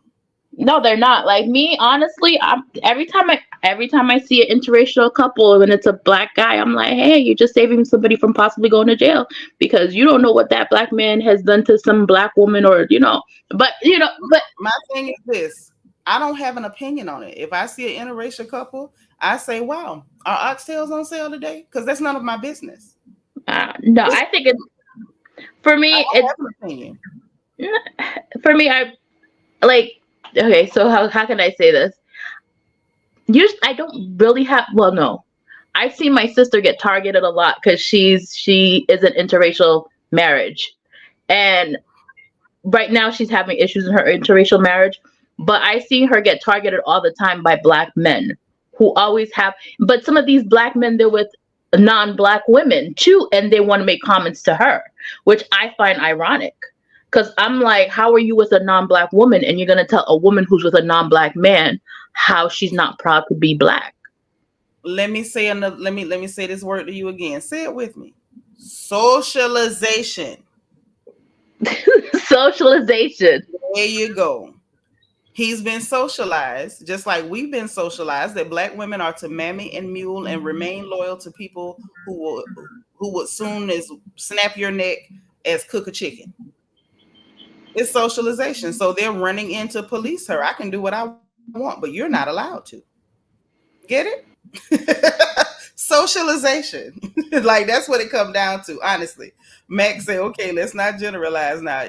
We just having the conversation, but I'm more focused on black women because I am one. So I can't really like if we're gonna talk about men, Mac, you have to come say something because I don't really like to discuss what men do, don't do, need to do, ain't doing. I don't care. As long as black women burn the capes and let them hold their own sack, that's all I care about. I don't care what they do. Honestly, I'm unmoved. Why I said sounds like a bunch of confused people. That's exactly what it is. There you go, cream of wheat socialization. And it's like once you get that little bit, you can laugh at the rest. Once you get it, you can laugh at the rest because then you start to understand why some of our own people have such a violent response to us not agreeing to and adhering to the socialization, because they've been socialized to police you and punish you and put you back in your place. That's all this is. And what's worse is they don't even realize why they're doing it. Wow, that's just crazy. Brainwashing is a son of a gun, ain't it? It is. But you got to be able to laugh at it. You got to, like, honestly, because if you take this stuff too seriously, you'll be depressed. Because it's sad. Not because of just the other groups who see us, who see Black women a certain way or treat us a certain way, but because so much of it comes from our own sisters. It'll get to you like, you look like me. We go through the same stuff. Girl, we got the same things happening. Why are Mhm. you willing to help them step on me? It'll get to you until you realize that wonderful word, socialization. She has been programmed that this is what Black women are supposed to do. She's adhering to it. And she has been programmed that you need to be policed. You need to be brought down. You need to be humbled. How often do we hear that word about our sisters? She needs to be humbled and Oh, put back. I've heard that. I've heard that quite a bit. Hmm. Yeah. They can't help it. They're literally conquered and programmed. And they're having that response because they can see that you're not. And something about it is messing with their programming. They have a subconscious need to police you and put you in your place. Aries son, thank you for being like number 114. That's what's going on here. And I just watch. And I crack a lot of jokes really because I don't want to cry. But speaking of jokes, girl, because we ain't through. Let's talk about what's going on. Hey, Malaya Lachelle. Let's talk about what's going on with Simon Guobadia. So him posted a picture with Sheree Whitfield. Yes, he did. Is she by Sheen? Yeah. She by Sheree. Oh, Yes. Yes. Posted a picture with Sheree Whitfield, and I'm gonna read you the caption because you know I like to get it right. Unlike some people, I don't believe in lying on people. It ain't cute. So he posted a picture with Sheree and two. It was a couple. Looks like a couple there. And then with Sheree, he said, "Great breaking bread with good and loyal friends." Hashtag loyal friends. So I'm trying to figure out. First of all, when you and Sheree got to be such good friends, and why you got to stress the loyal friends part of this, wait a minute. My question is, girl? when You was know what? Sheree I'm ever gonna just pull loyal? it up. I mean, I don't know whether she is or not. Maybe she loyal to certain people, but when was he one of them? Mm. You know what I mean? I don't know her like that to say she ain't never been loyal, but I want to know when them two got to be friends like that. When that happened? Well, You know I anything mean, about that? I don't know about the friendship, but I can tell you she always switched up on Candy because she would have pictures at Candy's events all like, oh, my bestie, my friend. Like if they're BFF, even though they're work friend, I mean, they're co-workers. And then on the show, she just throws her under the bus. So that's why I said that she's not loyal. Oh, child, please. That's some bull because Candace sat up there with Donna Juanita talking about that girl's business and dragging her on the show in front of the camera. And that's why Sheree had a problem with her. And Sheree told her that's why she had a problem with her. Now, I'm not a Sheree fan, but if we gonna tell it, then we gotta tell it all. Okay? Candace Okay. slime as hell. Sheree ain't never dragged her business, but Candace showed didn't have a problem dragging hers on the screen. This is the picture of which I speak. Uh-huh. Yeah. That part. Right there. I'm sorry. I'm Something just going on. still like with him and Sheree. No, no, no. Look what Hood Star say. Hood Star say they coming up with a horrible storyline. It's laughable. Yes, it is. Mm-hmm. Yes, it is. So y'all see what he say on this one, right? You might have to squint, or you might have to go to his page. I'm gonna With have the to go on his good and loyal page. hashtag loyal friends. So I'm sitting here like the only time I ever seen him in a room with Sheree was right after him and Portia announced publicly that they was going together, and they were over in Ghana, and for whatever reason Sheree couldn't make it. He was there and she was there with another girl that invited her to this politicians party that they was all at. So all of a sudden, it's a loyal friend. It's giving y'all cooking up a fake storyline for Portia. French say because Hmm. Sheree is flying to Africa, not sure which country, and coming back with unexpected money. Well, she was going in and out of Ghana. A lot of people go to Ghana. Ghana is beautiful, good food, pretty people, beautiful people. But I don't know whether she comes back with money or not because I ain't never checked her bank account when she left as opposed to when she comes back. So I don't know whether she come back with money or not, but I know she was going in and out of Ghana. And then here's another picture, y'all. Hold on. Another shot. A good time was had. Good people too. Still, I think that's that girl that Sheree was in Ghana with. I think this that same girl. I just wish Sheree would find a good man that would take care of her and that she could be at peace. Like I'm still rooting for Sheree. I don't know about anybody else, but I'm still rooting that she finds a I man don't who's have a way better problem than with them. Sheree. Yeah, I don't have a problem with Sheree. I don't. She's boring to me, but I don't really have a problem with Sheree. I don't know if she need a man. Everybody don't need one of them. If you get one, that's fine. I don't think a man is ever a need. But this right here, it looks like they cooking up a fake storyline. Hey, Tammy, where you been, girl? You got here right on time. Tammy say RHOA will be a dud once again. Should have done a reboot. They should, because now what they doing is just cooking up fake storylines over and over again. Yes, girl, Mm, very bad act. mm, She's pretty. She didn't make herself ugly. She might want to quit no. before she do it. I don't know. This looks like they cooking up a storyline. This is something so Sheree can have a problem with Portia on this show. So Portia can pretend to be mad with her on this show, just like she up and pretended to be mad with Lanithia because you took a picture with Simon. Let me ask you a question. Do you think that this divorce is real or is it just for the show? I mean, I don't believe it's real. Could it be real? Yeah, it could be real. I could be wrong. But to me, it's given she's pulling an Ashley Darby. I think she got that contract based on her being married to this man. Bravo thought they were going to get all the scandal and all the mess. And I think once she got that contract and the ink was dry, now we getting a divorce real quick. And it's so bitter, it's so ugly. And that's her excuse for him not having to film and not having to put any of his business on the screen. That's what I think it is. I think this is an Ashley Darby 2.0. Hey, classy. I like Sheree hair in that picture too. It's pretty.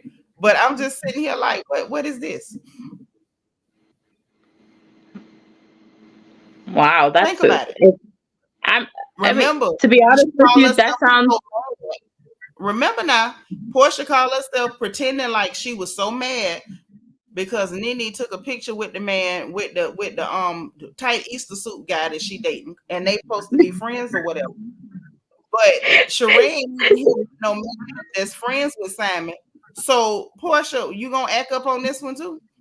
Because you definitely told me you couldn't work with Lanithia because of that. So what's the problem? You not gonna have a problem with Sheree? Yes, give me shelter. I believe she pulling an Ashley Darby. Go ahead, baby. I'm just laughing because you just my poor Liberian friend, he just caught a stray. The pink Easter suit. The Mr. Tight East Suits. Yeah. Yes. We got another sister here from Liberia. My sister Alita is Liberian. Hmm. Yeah. Hey, yes, But girl. no. Darkest That, Bari said they're not learning from the demise of RHOP with them fake storylines. Well, RHOA faked them first.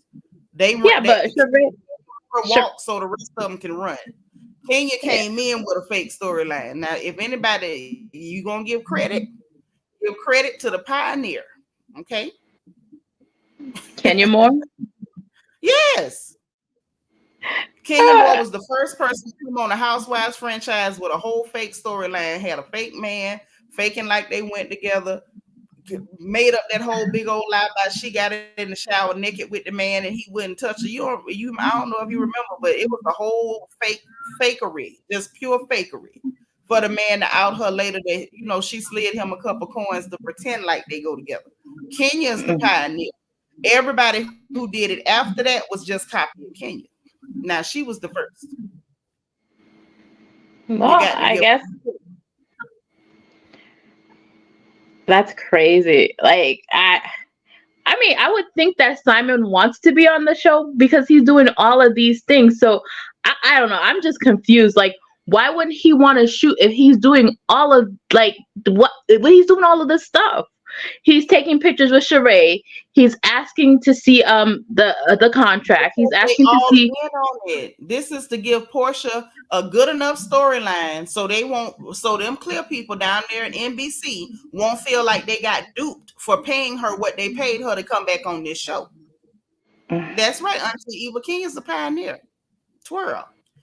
Couture Bay, there go my beautiful niece. Thank you for being like number 119. T Monique say hollering, but you're right. Kenya had the first fake storyline. Yes, she did. Alita say, ain't no Liberian man I know wearing them tight Easter suits. I know that's right, sis. But he wore them tight Easter suits and had them sandals with his ashy toe knuckles and all of that mess. Mm-hmm. Oh Lord. Because Ken came to RHOA as an actress acting. The first for RHOA. Yes, she was the first. You're gonna give her credit now. Now you seen it in the blogs class a long time ago. It ain't relevant now. That's been donkey years ago. She went with that man. Cream, we say Simon want to be relevant too, in your opinion.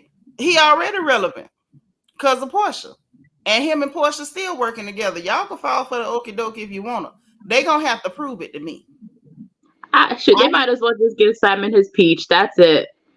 But They he just ain't should going give to. a peach. Not getting it. This is a scam. He don't want no peach. He don't want to be on the screen. Him and Portia don't work this out. Think about this. Okay, let me break it down. Y'all know I love to break it down. Y'all know I love to break it down. So now let Auntie break this down. Okay, you ready? Now, get comfortable. Now, y'all remember, YouTube. Don't Okay, wait go till ahead. and say, yo, now I remember. You got to remember now. Remember when him and Portia had got together and she had quit the what's it, Dish Nation? And Dish Nation. and had quit something else she was doing. The show and Dish Nation and whatever, right? And people started asking her about going back to RHOA. At that time, she said it would have to be a cute coin. It would have to be a lot of money. It have to be, she insinuated they would have to pay her big to come back to that show. You remember something like that? You remember, right? Okay. Now, table that, put a pin in it. What have we seen them doing at Bravo, especially at RHOA in the last couple years? Targeting the people who still had the older contracts who were getting bigger checks. They tried to cut Nina money. She wouldn't sign for it. Okay. She gone. She went ahead and left. Candy had to leave because they probably was trying to renegotiate hers. I do believe they renegotiated Kenya. We watched them send Marlo in as a whole hit man to go after Kenya and Candy because they were the only two there still with them old contracts getting the bigger money. But Portia done told you in order for her to come back, it's going to have to be for big money. So how best for her to get that money? Simon.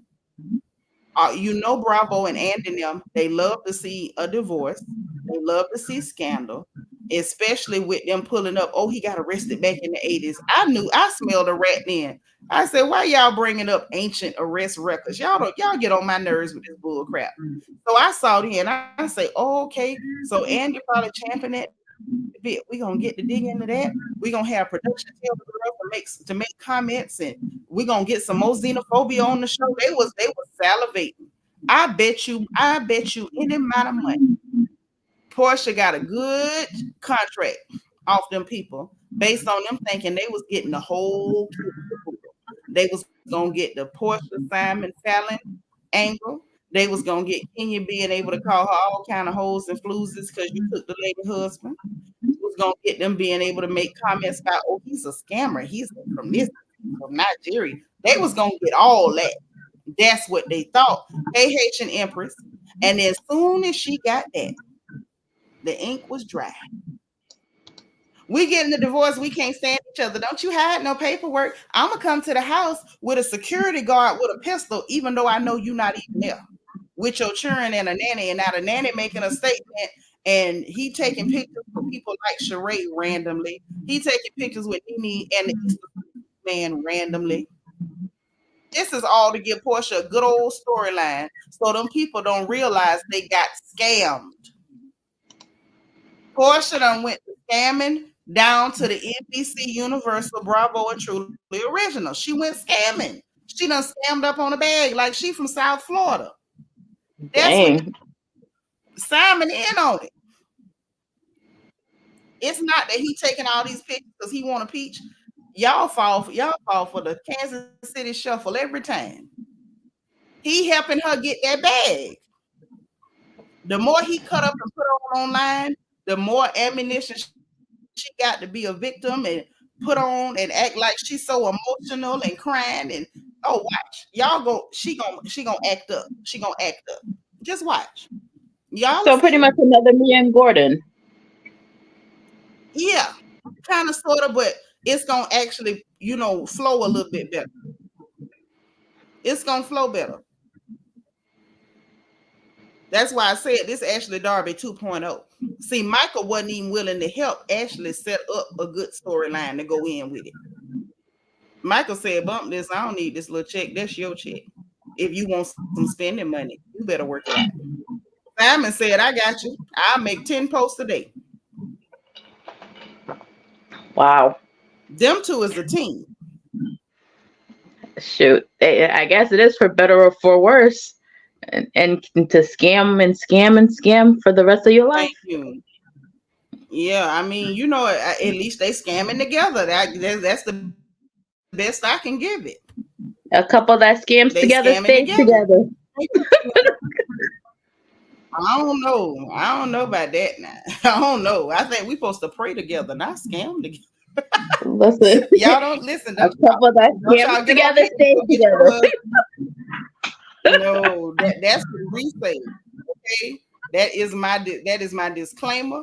Do not get off this live and go to your husbands and say, if we gonna make this work, we gotta scam. Don't y'all go do that. Don't do it.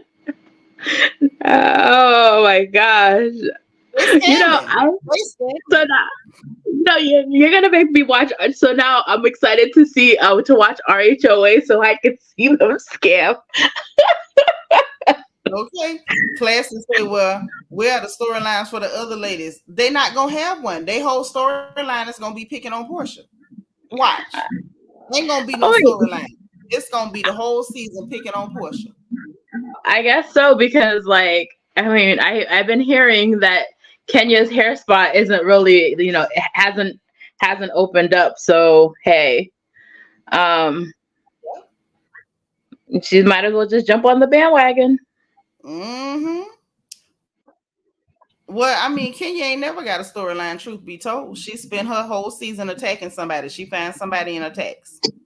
I'm just mad that she didn't attack Mark.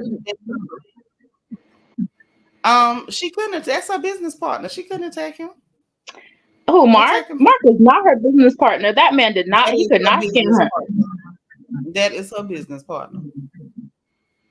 Well, okay. Explain to me who else turns up with a man with a makeshift marriage with a fist bump on an island and the marriage license ain't never been recorded in the US nowhere, and immediately you pay off a $90,000 tax bill. That sounds like a business partner to me. I'm just saying. Hey, Helene, say I hope Portia don't try to fight Kenya again. What's she gonna fight her for? This mess ain't real. She better not jump on that girl about this fake stuff. Class to say, I don't think Kenya salon is real. No, that's about right now. People are charging that much, 3, 4, and 500 for sew-ins. No, ma'am, that's not a fake salon. No, ma'am. And I know people who've been over to the salons. It's not fake.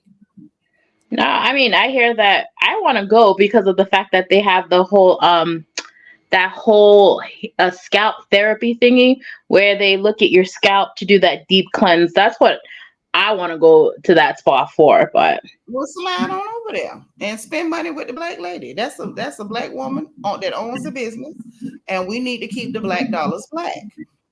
hey, I have no problem with spending my coins over there. But now, now I have to. I'm gonna start watching RHOA and be like, okay, yeah, they're scamming right now. Wait, I'm telling you, when the season start, we're gonna see the grift. We're gonna see the grift. This is Ocean's 11 Atlanta edition. That's what this is. Oh man, I gotta put my work hat on now. Mm-hmm. Darkest Boss say Kenya's so unhealed that she made me go to therapy. Well, see, then she's doing what the Lord called her to do. Look at her. She letting him use her. Mm. Let him use you, Kenya. Let him use you. But no, I'm not a fan. But I see what they're doing, and I think that's what's annoying me because you're scamming, but you're scamming so obviously that I can't miss it. It's the same thing with Ashley Darby when everybody was like, "Oh, she gonna get some money." No, she not gonna get. No. I'm like, why are y'all arguing over a settlement for a divorce? It's not real. This is. I cannot stand that go ahead forehead girl. Like she is a liability for Bravo. I am sorry because what go ahead forehead. I said go ahead forehead. Oh, okay. I'm with you when you're right. Go ahead, girl. Yes, because like if the fact that Bravo's letting her slide on that, what makes you think that another franchise is not going to take it further than what she did? Like you have to lead by example. I'm sorry, they should have made her sit out a season. Well, you know, you literally talking about what's not already happened. Somebody already is taking it to the next level. Portia. No, I'm not talking about the scamming. I'm talking about bringing people to attack other castmates. Oh, well, I mean, the girl's a barfly. I don't expect much better from her. Well, yeah, I don't. You know what? I don't understand. Besides her wig being too tight and making her forehead look really ginormous, but why is it that no matter what outfit she wears, she always looks cheap? Barfly, don't bother me. Barfly, don't bother me. She can't help it. I just never understood that.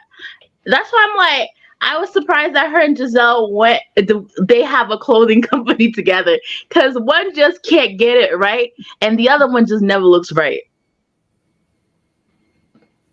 They should have named the company. Ain't nothing right about it then because they still got them same 6 items on their website. The same 6. Well, they should have gone the Sheen route like Sheree did. With black and white Christmas ornaments. Are you kidding me? That's what's on the site. Go look at it. Everything black and white Christmas ornaments, 6 items. A shirt, socks, a pair of socks, a hat, just nothing. Nothing. And even that, they couldn't be original. They had to steal that idea from a black girl. They stole that from Sheree. The fashion show, they stole that from Sheree. I can still see the white saying that. How dreadful. How dreadful. And I'm with him. I was with him. Sheree should, you know, I realized that when Sheree gave us the Sheen review, that she was indeed just embarrassed. Like she wanted to wipe that off of the annals of history. She wanted to erase that embarrassment. And I think to a certain degree she did. She was able to actually put something on the runway, even though it was poorly made clothing by a young man who later came back to try to embarrass her. She put something on the runway. It was something.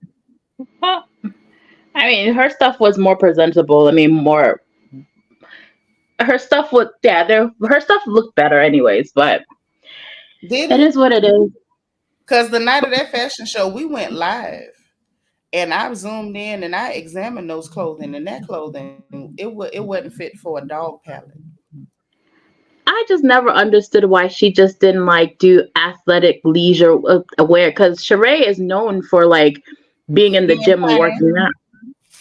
Hmm? yeah. I said, yeah, she known for being fine. That's what Sheree know how to do: be fine and spend money. And I just don't understand how come she doesn't advertise her stuff. She wants to tag all these labels and she doesn't even put her own stuff on and like tell people go to my site and purchase She by Sheree. Girl, Sheree ain't finna wear that cheap stuff. Mm. Sheree like luxury items financed by her mama. Hmm. That's a shame. And see, everybody was having a fit about Candace, but Sheree was the first one to come on reality TV living off her mama's money. That is true because isn't that house owned by Thelma? Chateau Thelma. Last Yep. I heard, it was still Chateau Thelma. Mm. But even before she had Chateau Thelma, she was the first black girl on reality TV living off her mama's money. Hmm. So Candace came in hot, but she wasn't the first. That would be Mm. Sheree. Yeah, but I mean, at least now Candace can say that she can stand on her own. I don't know about Sheree's Sheree. standing on something. She ain't poor, Mm. and her house bigger than mine. So she's standing on something. Yeah, Thelma's money. Maybe you never know. Mm. You never Well, know. Because I'm can't not hate in the her player. purse. I can only report what happens. I know it's been at least 10 years since she had that problem with not paying that lien, not paying the landscaping people and had that lien on that house. But I haven't heard anything else like that for her. So I don't know. You know, people never let you live it down. So people gonna always make jokes about you not having the coin. But I don't know what she doing. I know that heifer still popping tags and wearing labels and taking trips that my black behind can't afford. So she's standing on something That's now. crazy. Hmm. It's madness. Thank you, Darkest Bari. You here for every bit of my intellect. I appreciate that. You say I thought it was Bob's money. You know, in the beginning, Bob didn't want to pay her. She almost had to put him in a full Nelson or a figure four leg lock to get that money out of Bob. The Cyclops. He did not want to pay Sheree. I thought that they ended up breaking even because of the fact that she didn't want to move out the house, and that was like a violation of like their divorce decree. No, she had a settlement. Bob was supposed to pay her. And even after the settlement was in her favor, Bob still would not pay that girl that money for the longest. Mm. Hmm. Well, you can never trust Bob. No, you can't trust Bob. First off, I don't trust nobody when I can't tell if you looking at me or not. I was gonna say that, but I was like, no, that's just being mean. That's just No, being mean. I mean, maybe it is mean, but I'm being honest. If I Never can't trust tell somebody if you who's look at me cross-eyed. or not, I got, when you look at me, I got to jump from eye to eye. I don't trust you. Mm-mm. Nail me down. I can't nail down what you're looking at. No, I don't want to do this when I'm talking to you. Diva too. Thank you for being 128, girl. Yeah, I'm not finna chase your eyeballs. I'm not doing that. And Oh, what's amazing is Bob had the nerve to be a hoe looking like that. Literally looking like that. Like, mm-mm. I just never understood it. Child, and listen, it was all kind of. I'm gonna shut up because I be done gossiped and said some stuff that I was told in confidence that I can't repeat. Shut up, Seanitra. Not Ray talking about Bob look like he on white good. I can't take it. You can't. He can't because he can't stay focused, man.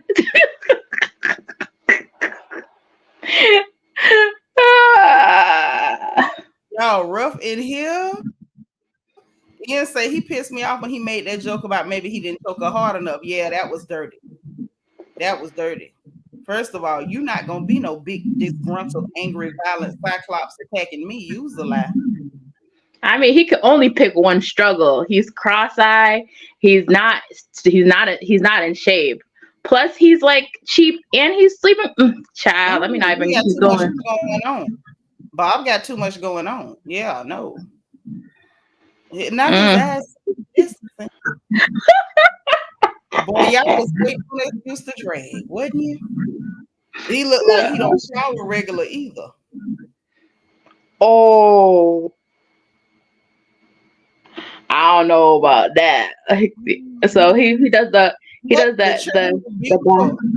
The churn is beautiful because of their mama. Because people like to insult Sheree, and I'm not sure why. Sheree is a beautiful lady, and that's why her children look good. Because we saw that other child, the outside child Bob had, and she was not an unattractive girl. She was not unattractive, but she was not pretty like Sheree's children either. She wasn't, and y'all know it. Yeah. He got one real strong eye though. One of them eyes is real strong. I mean, shoot, he could. Can't he get LASIK to get that fixed? Or is it too far gone? LASIK don't fix no loose eye. Oh Lord, I thought he was just cross-eyed. Correct your vision. But listen, when your eye is drifting like that, it's one of the drifters. It's because there's a muscle in the back of that eye that's loose. That thing loose. It's milly rocky. That's what's going on. That eye loose. But he got one of the eyes is real strong. I want to go on record as saying that if both of them ain't loose, there are some people with both eyes be, and that's but he does have a strong eye. He have a strong eye. Yeah, because his eyes sometimes look like they're throwing up gang signs, and I'm just like, I don't know. Yeah, I would hate to believe his eyes was set tripping, but it's possible. Yeah, Sheree is beautiful and she takes very good care of herself. But I'm not surprised that Sheree would get in with them and help them scam. I'm not surprised. Because she was with Tyrone while he was scamming too. Darkest Bar say Sheree jeans were breezy to Bob's Quavo. So her jeans just beat up his jeans, huh? Helene say, were his eyes like that playing football? Yes. They didn't just magically get loose. Them things been loose. When Sheree met him, the eyes was loose. When he was cheating on Sheree, the eyes was loose. I mean, can you wait? Is he technically cheating if his eyes are loose and he really can't see no, he can see everything. He got panoramic vision. He can see more than you. When you look forward, you looking forward. Okay? When Bob looks forward, he can also see all the way around the side of his head. No, he do better. We already passed that, baby. Oh, yeah. Come on, man. He already said that he slept with her while she was with Chloe. Let me say this: just because a man say something don't mean it's right. Men lie all the time. So I can't say that because I didn't hear her confirm that. You know what I mean? That young woman is in charge of her own private parts. And she didn't confirm that. We know that's what Combat Chris said. Men make accusations every day. I've known girls that had their reputation ruined behind lies that men told. So I'm not going to act like his mouth is no prayer book. You know what I mean? I understand what you're saying. I'm just waiting for her to say something. And it's men who lie on their privates every day, honey. Ian say, Girl, remember when Wendy Williams was like, congratulations, Sheree, your children are beautiful. They look just like you. She told Norman to catch. And she was like, and not they dad. Okay. It's true. There's some good I looking miss kids. Wendy. I Wendy miss was, Wendy. say watching Bob talk is exhausting. I didn't know which way to look. Yeah, it's uncomfortable to watch him. I feel like I don't know, it's something about that loose eye. Somebody not panoramic, almost passed. Don't you pass out. Come back. Come back. Girl, we not here talking about Chris and Quavo or whatever that little boy name is. I don't care nothing about them children. Darkest bar say, ma'am, I'm trying to wash these dishes and you roasting Bob so bad I can't even stand up straight. Lean on the sink. Lean on it. Lean on it. I have to lean sometime when I wash. Say, I can't stop laughing at cockeyed Bob. Listen, we were not supposed to be dragging cockeyed Bob. This is about Sheree hanging out with Simon Guobadia, and he talking about his loyal friends. Hashtag loyal friends. Okay. So, so now you think they're all? So you think the three of them are in on the scam? Mm-hmm. Not just the three of them. Well, I believe Portia's sister helping them too. Lauren. Mm-hmm. I'm looking forward to seeing this season now. Hey, Belicious. Say, I'm part of the replay crew. I hope you get some rest after drinking that tart cherry juice. Have a good night. That stuff nasty.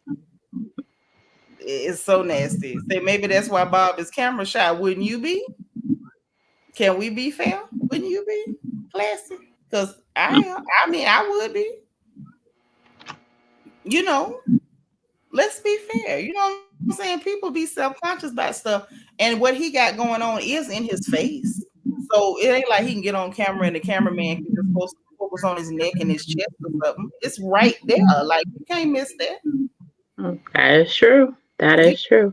If you meet him, you're not going to miss it and be like, man, I ain't even see your eye was loose. No, you seen it. As soon as you walked up, just, hey, Bob, how you doing? What's up, friend? You see it as soon as you walk in there. You are not lying. So, I might laugh about little stuff like that because I gotta laugh. I got flaws that I don't like. I don't like that I ain't got no bridge on my nose. Y'all ain't ever notice how flat my nose is? Girl, your nose is fine.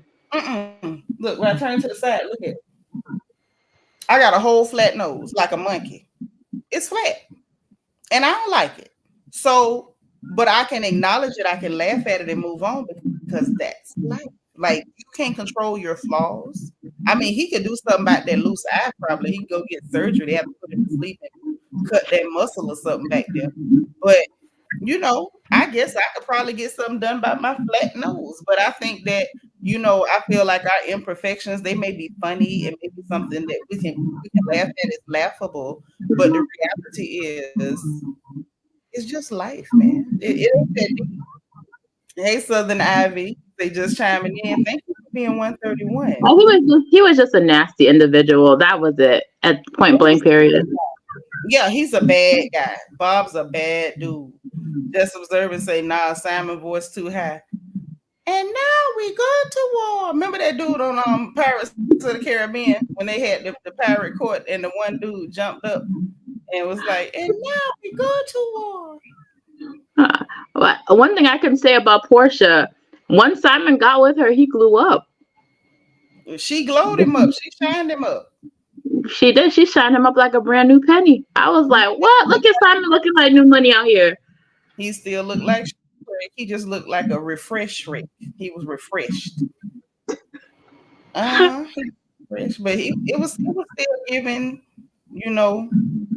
Fiona husband. Yeah. Mine is that way too. Your nose flat too? Yeah, I got old flat nose. I do. Well, you know what else, y'all? When I was younger, I used to hate my nose so bad, and I felt like it made me so ugly, and I hated it. I hated that my eyes were slanted and halfway closed. I hated my big old biscuit lips, and then you know what? I got over it. Because this is what I got. It ain't nothing fit to change it. I don't want nobody playing in my face with knives. So this is just what it is. But I used to hate it. Especially being a kid, because kids are mean. Oh yeah. hmm I used to hear all kind of ooh, that. Honestly, I think that's when my mouth got real bad. It did, because you by the time you telling me about my flat nose and my Chinese eyes, and I mean, people would say all kind of just. And then when I respond, they would get mad at me and want to fight. Imagine. Hey, if you can't stand the heat, get out the kitchen. I mean, it was okay because I used to like to fight too. So it was okay. I did. I did. And I had a mama that she was funny, right? She didn't have a problem with us fighting, but you couldn't start a fight. So the other person had to hit you first. If they hit you first, then we could fight and we wouldn't get in trouble. So it didn't Oh, bother me. I go, geez, I tell you all kind of stuff and be happy mad enough to hit me. Now I can beat you. And mama no, that not was gonna do. that was my dad. My mom just didn't like us fighting at all. It wasn't very ladylike. Yeah. So, My mama wasn't like that. She was sweet, but in her day, she was a fighter too. So she understood. If somebody hit you, she would tell you to, beat them to a frazzle.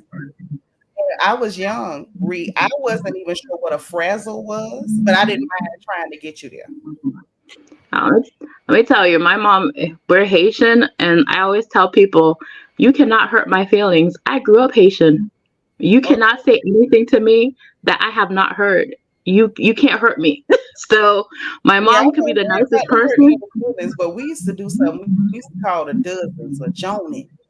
And Oh, I know about baby, the dozens. yeah, and if you slid around Nitra with that bug, oh, I was gonna drag you on the spot. Darkest bar said you have to become your own protector so your mouth got get hard. Girl, Mhm. my mouth got terrible, honey. Queen say you have eyes like my daughter and granddaughter. Oh, that's See? sweet. You know what, Queen? I hope they love their eyes. It took me a long time to love mine. Glasses say Aquarius tell it like it is. Yeah, we normally do. Unfortunately. Haitian Empress says, I have not been feeling the way I look lately. No self esteem issues, but going through it. You know what? I'm going to tell you something. That's okay too. Because sometimes we're going to have times where we don't like what we see in the mirror. Sometimes it's hormones. Sometimes it's just something we're passing through. But just know that it'll pass. It's just for a moment. It will pass. Laugh at it. Learn to laugh at it. The things that you don't like right now in the mirror, don't run from the mirror. Keep your mirror close and make yourself look at it and laugh. It'll pass. It ain't gonna last forever because you too cute, girl. That ain't gonna last forever. It's just something we're going through. I go through it every few months. Amen.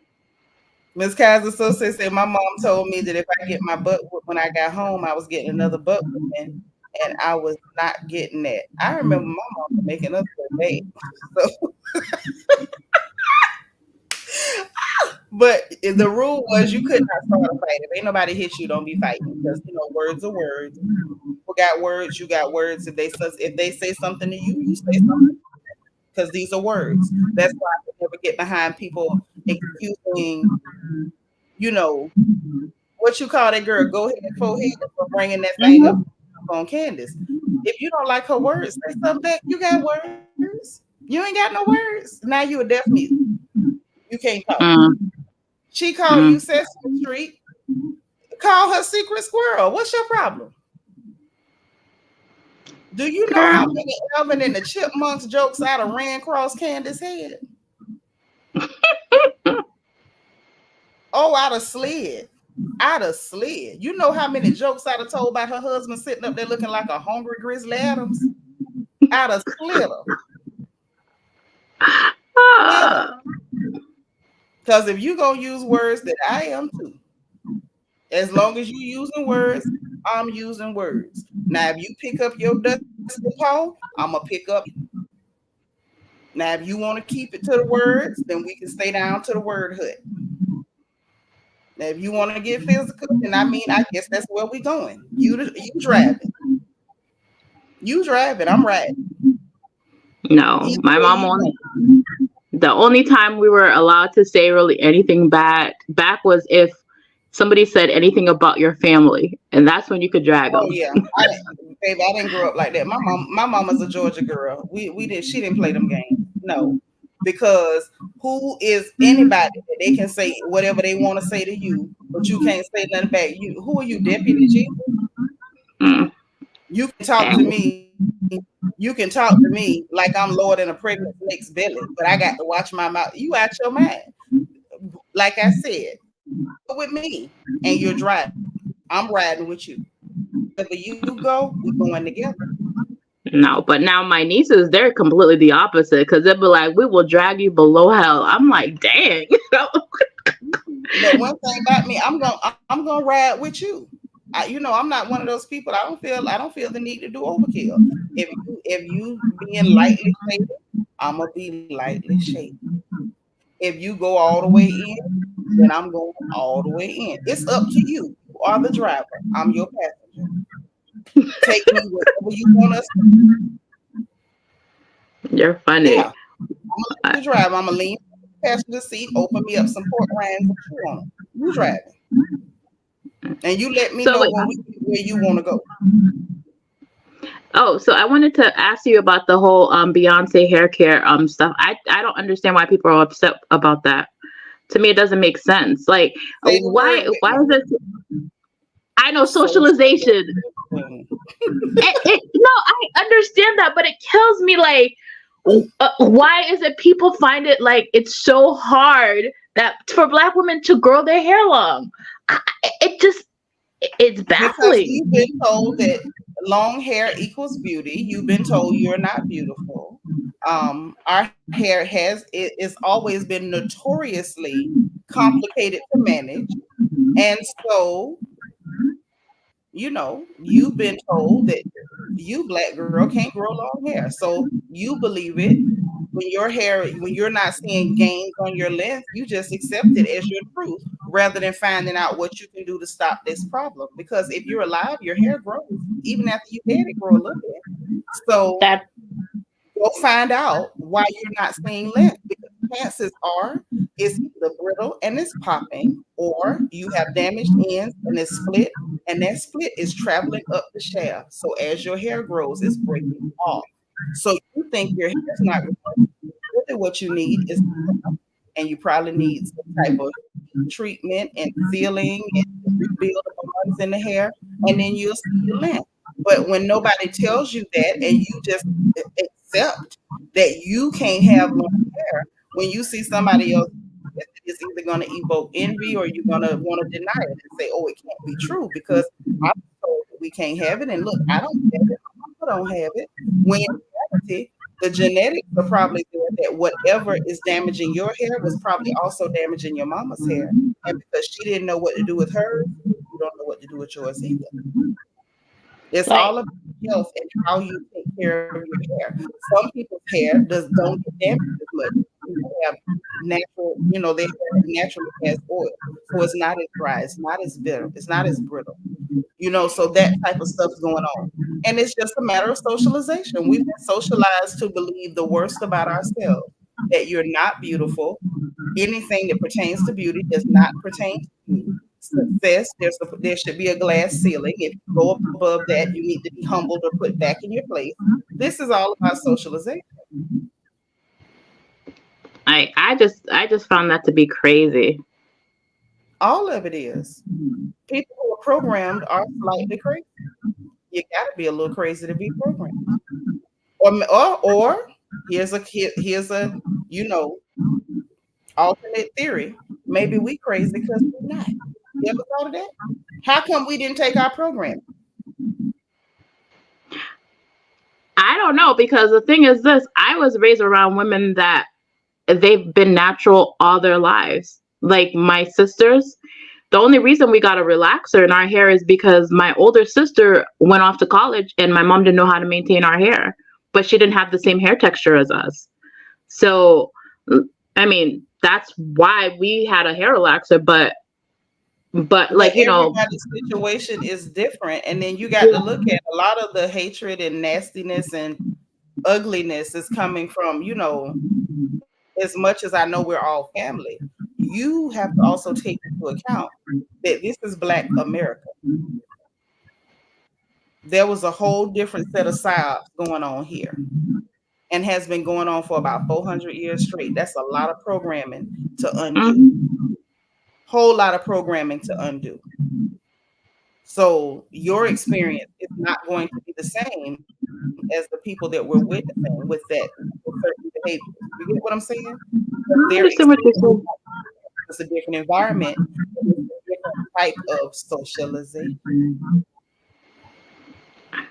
I just like I'm still shocked that people feel that way, but it's a new But generation. that's the difference in, coming from an environment and a cultural background from Haiti as opposed to the plantation called America. It's just a few miles apart by water, but they're worlds apart as far as conditioning and the psyops and the brainwashing and the control mechanisms that are in place. So all of that matters. All of it, whether we like it or not, it matters. We have a lot in common with each other all across the diaspora, the continent, and all. But then there are some very marked differences based on your environment. Some of it is heredity, but a lot of it is environment. So we have to acknowledge that. That would be like me going to see relatives in Nigeria and being like, well, I mean, why y'all telling girls they need to find a husband? That's to me, and not this is not towards you, but to me, that would be a silly question. They've been socialized different. So who am I to walk into their space and be like, why are y'all being told this, or why are y'all putting this or importance on that? It's about socialization. Like we have to embrace places where we are extremely similar, and then we have to respect and try to find a way to understand the ways that we are decidedly different too. It was a lot that went on in this place that people who are not from this place just don't understand. A whole lot of mental abuse and mental terror and mental conditioning that went on to put that chain on your brain after they took it off your foot. A lot went on here that didn't go on other places. And it's not about the oppression Olympic, but it was just a different type of it was a different type of oppression that went on. It was very different, and it's still very different because it's still very present, very prevalent, very relevant. Um, America was a little bit worse than apartheid. Like, apartheid was pretty bad in South Africa, but baby, this is so much worse than apartheid. Like I don't even want to get into how bad this is. I could be here for the next 20 years, and I still got to finish drinking tart cherry. Let me take another swallow. Girl, you got any final thoughts, please, before we get off of here? Hey, Sarah. Hmm. No, I don't have any other questions. Well, how much is that tart cherry gonna drink? I got to keep working on this. I want to get through at least like half of the bottle before I lay down. Oh, And I really hate it, but I do. I'm one of those people. I believe in eating and drinking your vitamins and your medicine. I don't really like pills. I understand. Haitian Empress said, I have never lived in Haiti, but when I started visiting a lot, I stopped getting my hair and nails done in the US before my trip, as the services were so good over there. Amazing care. That's awesome, sis. Hey, Belize and JB. Okay, any final thoughts for everybody? Like, we? Who, me? Girl, you just have me. Now you're making me like go into watching RHOA with a whole new different perception. You got to watch them scammers, girl. Atlanta is the land of the scammers. That is the land of the scammers. And they came with a real one this time. Lord, she got herself linked up to like a man who got a PhD in scamming. Scam together. Oh Do we Lord. know? Do we know he got a PhD in scamming? I don't know that. I don't know, but let's go ahead and see how this if this scam works out for them. I hope so too. And I'm gonna Haitian be rooting for Empress, them. I will be too. You know, I'm all right with them taking them clip people money. Haitian Empress, you welcome, sis. I love you. You are beautiful. Stay beautiful and laugh your way through the season, girl. Just observing you say you enjoyed tonight's discussion. Well, I did too. I enjoyed you. Thank you for coming to talk to me, girl. And listen, don't you feel no type of way if you take the turnpike, because I'm gonna be right here when you get here. I don't mind. Listen, I be so happy to have somebody to talk to. I be so happy. Like, oh, I got a friend. I can talk to somebody. No, I Mhm. enjoy your show. Thank you. You are so sweet. Well, listen, we getting ready to go, honey. Let me go ahead and get these folks up out of here. Because I probably need to eat something. I'm not sure, but I think I do. Well, enjoy your Tuesday, everybody. Bye. Bye. Okay, you guys, Ree is gone and I'm about to be too. Okay, so look, y'all get ready to tuck it in for the night. I'm gonna try to come in earlier tomorrow if I can, because I know the evening be tough on everybody and people catch me on replay because I come in the evening, but I ain't really have a choice today. A girl was hustling. Okay. So listen, y'all enjoy the rest of your night. If you're going to bed, good night, sweet dreams, say your prayers, all that good stuff. You know what time it is. If y'all did not hit the like button on the way in, and I hope you did, please hit the like button on the way out. Hit your notification bell. Make sure you click all so you'll know every single time we go live on this channel. Okay. Subscribe if you're not subscribed because we are so happy to have you here. Make sure if you want to join channel membership, the join button is beneath the video. Make sure you hit it if you want to join. Okay. You want to put your crown on. And there's a membership link in the description box. Also in the description box, we have the link for the Royal Family merchandise store so you can get your crown gear, honey, in a classic black and gold, our emerald crown design. And we got the link for the Amazon storefront so we can shop together. And the and my Amazon wish list in case y'all want to send me some new notebooks, pens, snacks, whatever. You know what I mean? That's there too, okay? So listen, y'all enjoy the rest of your night. I appreciate you. Thank you again for coming to talk to us. Thank y'all for keeping me laughing in the chat. Y'all are awesome. Y'all been all that.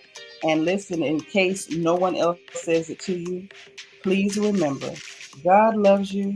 I love you. And there's really nothing you can do about it.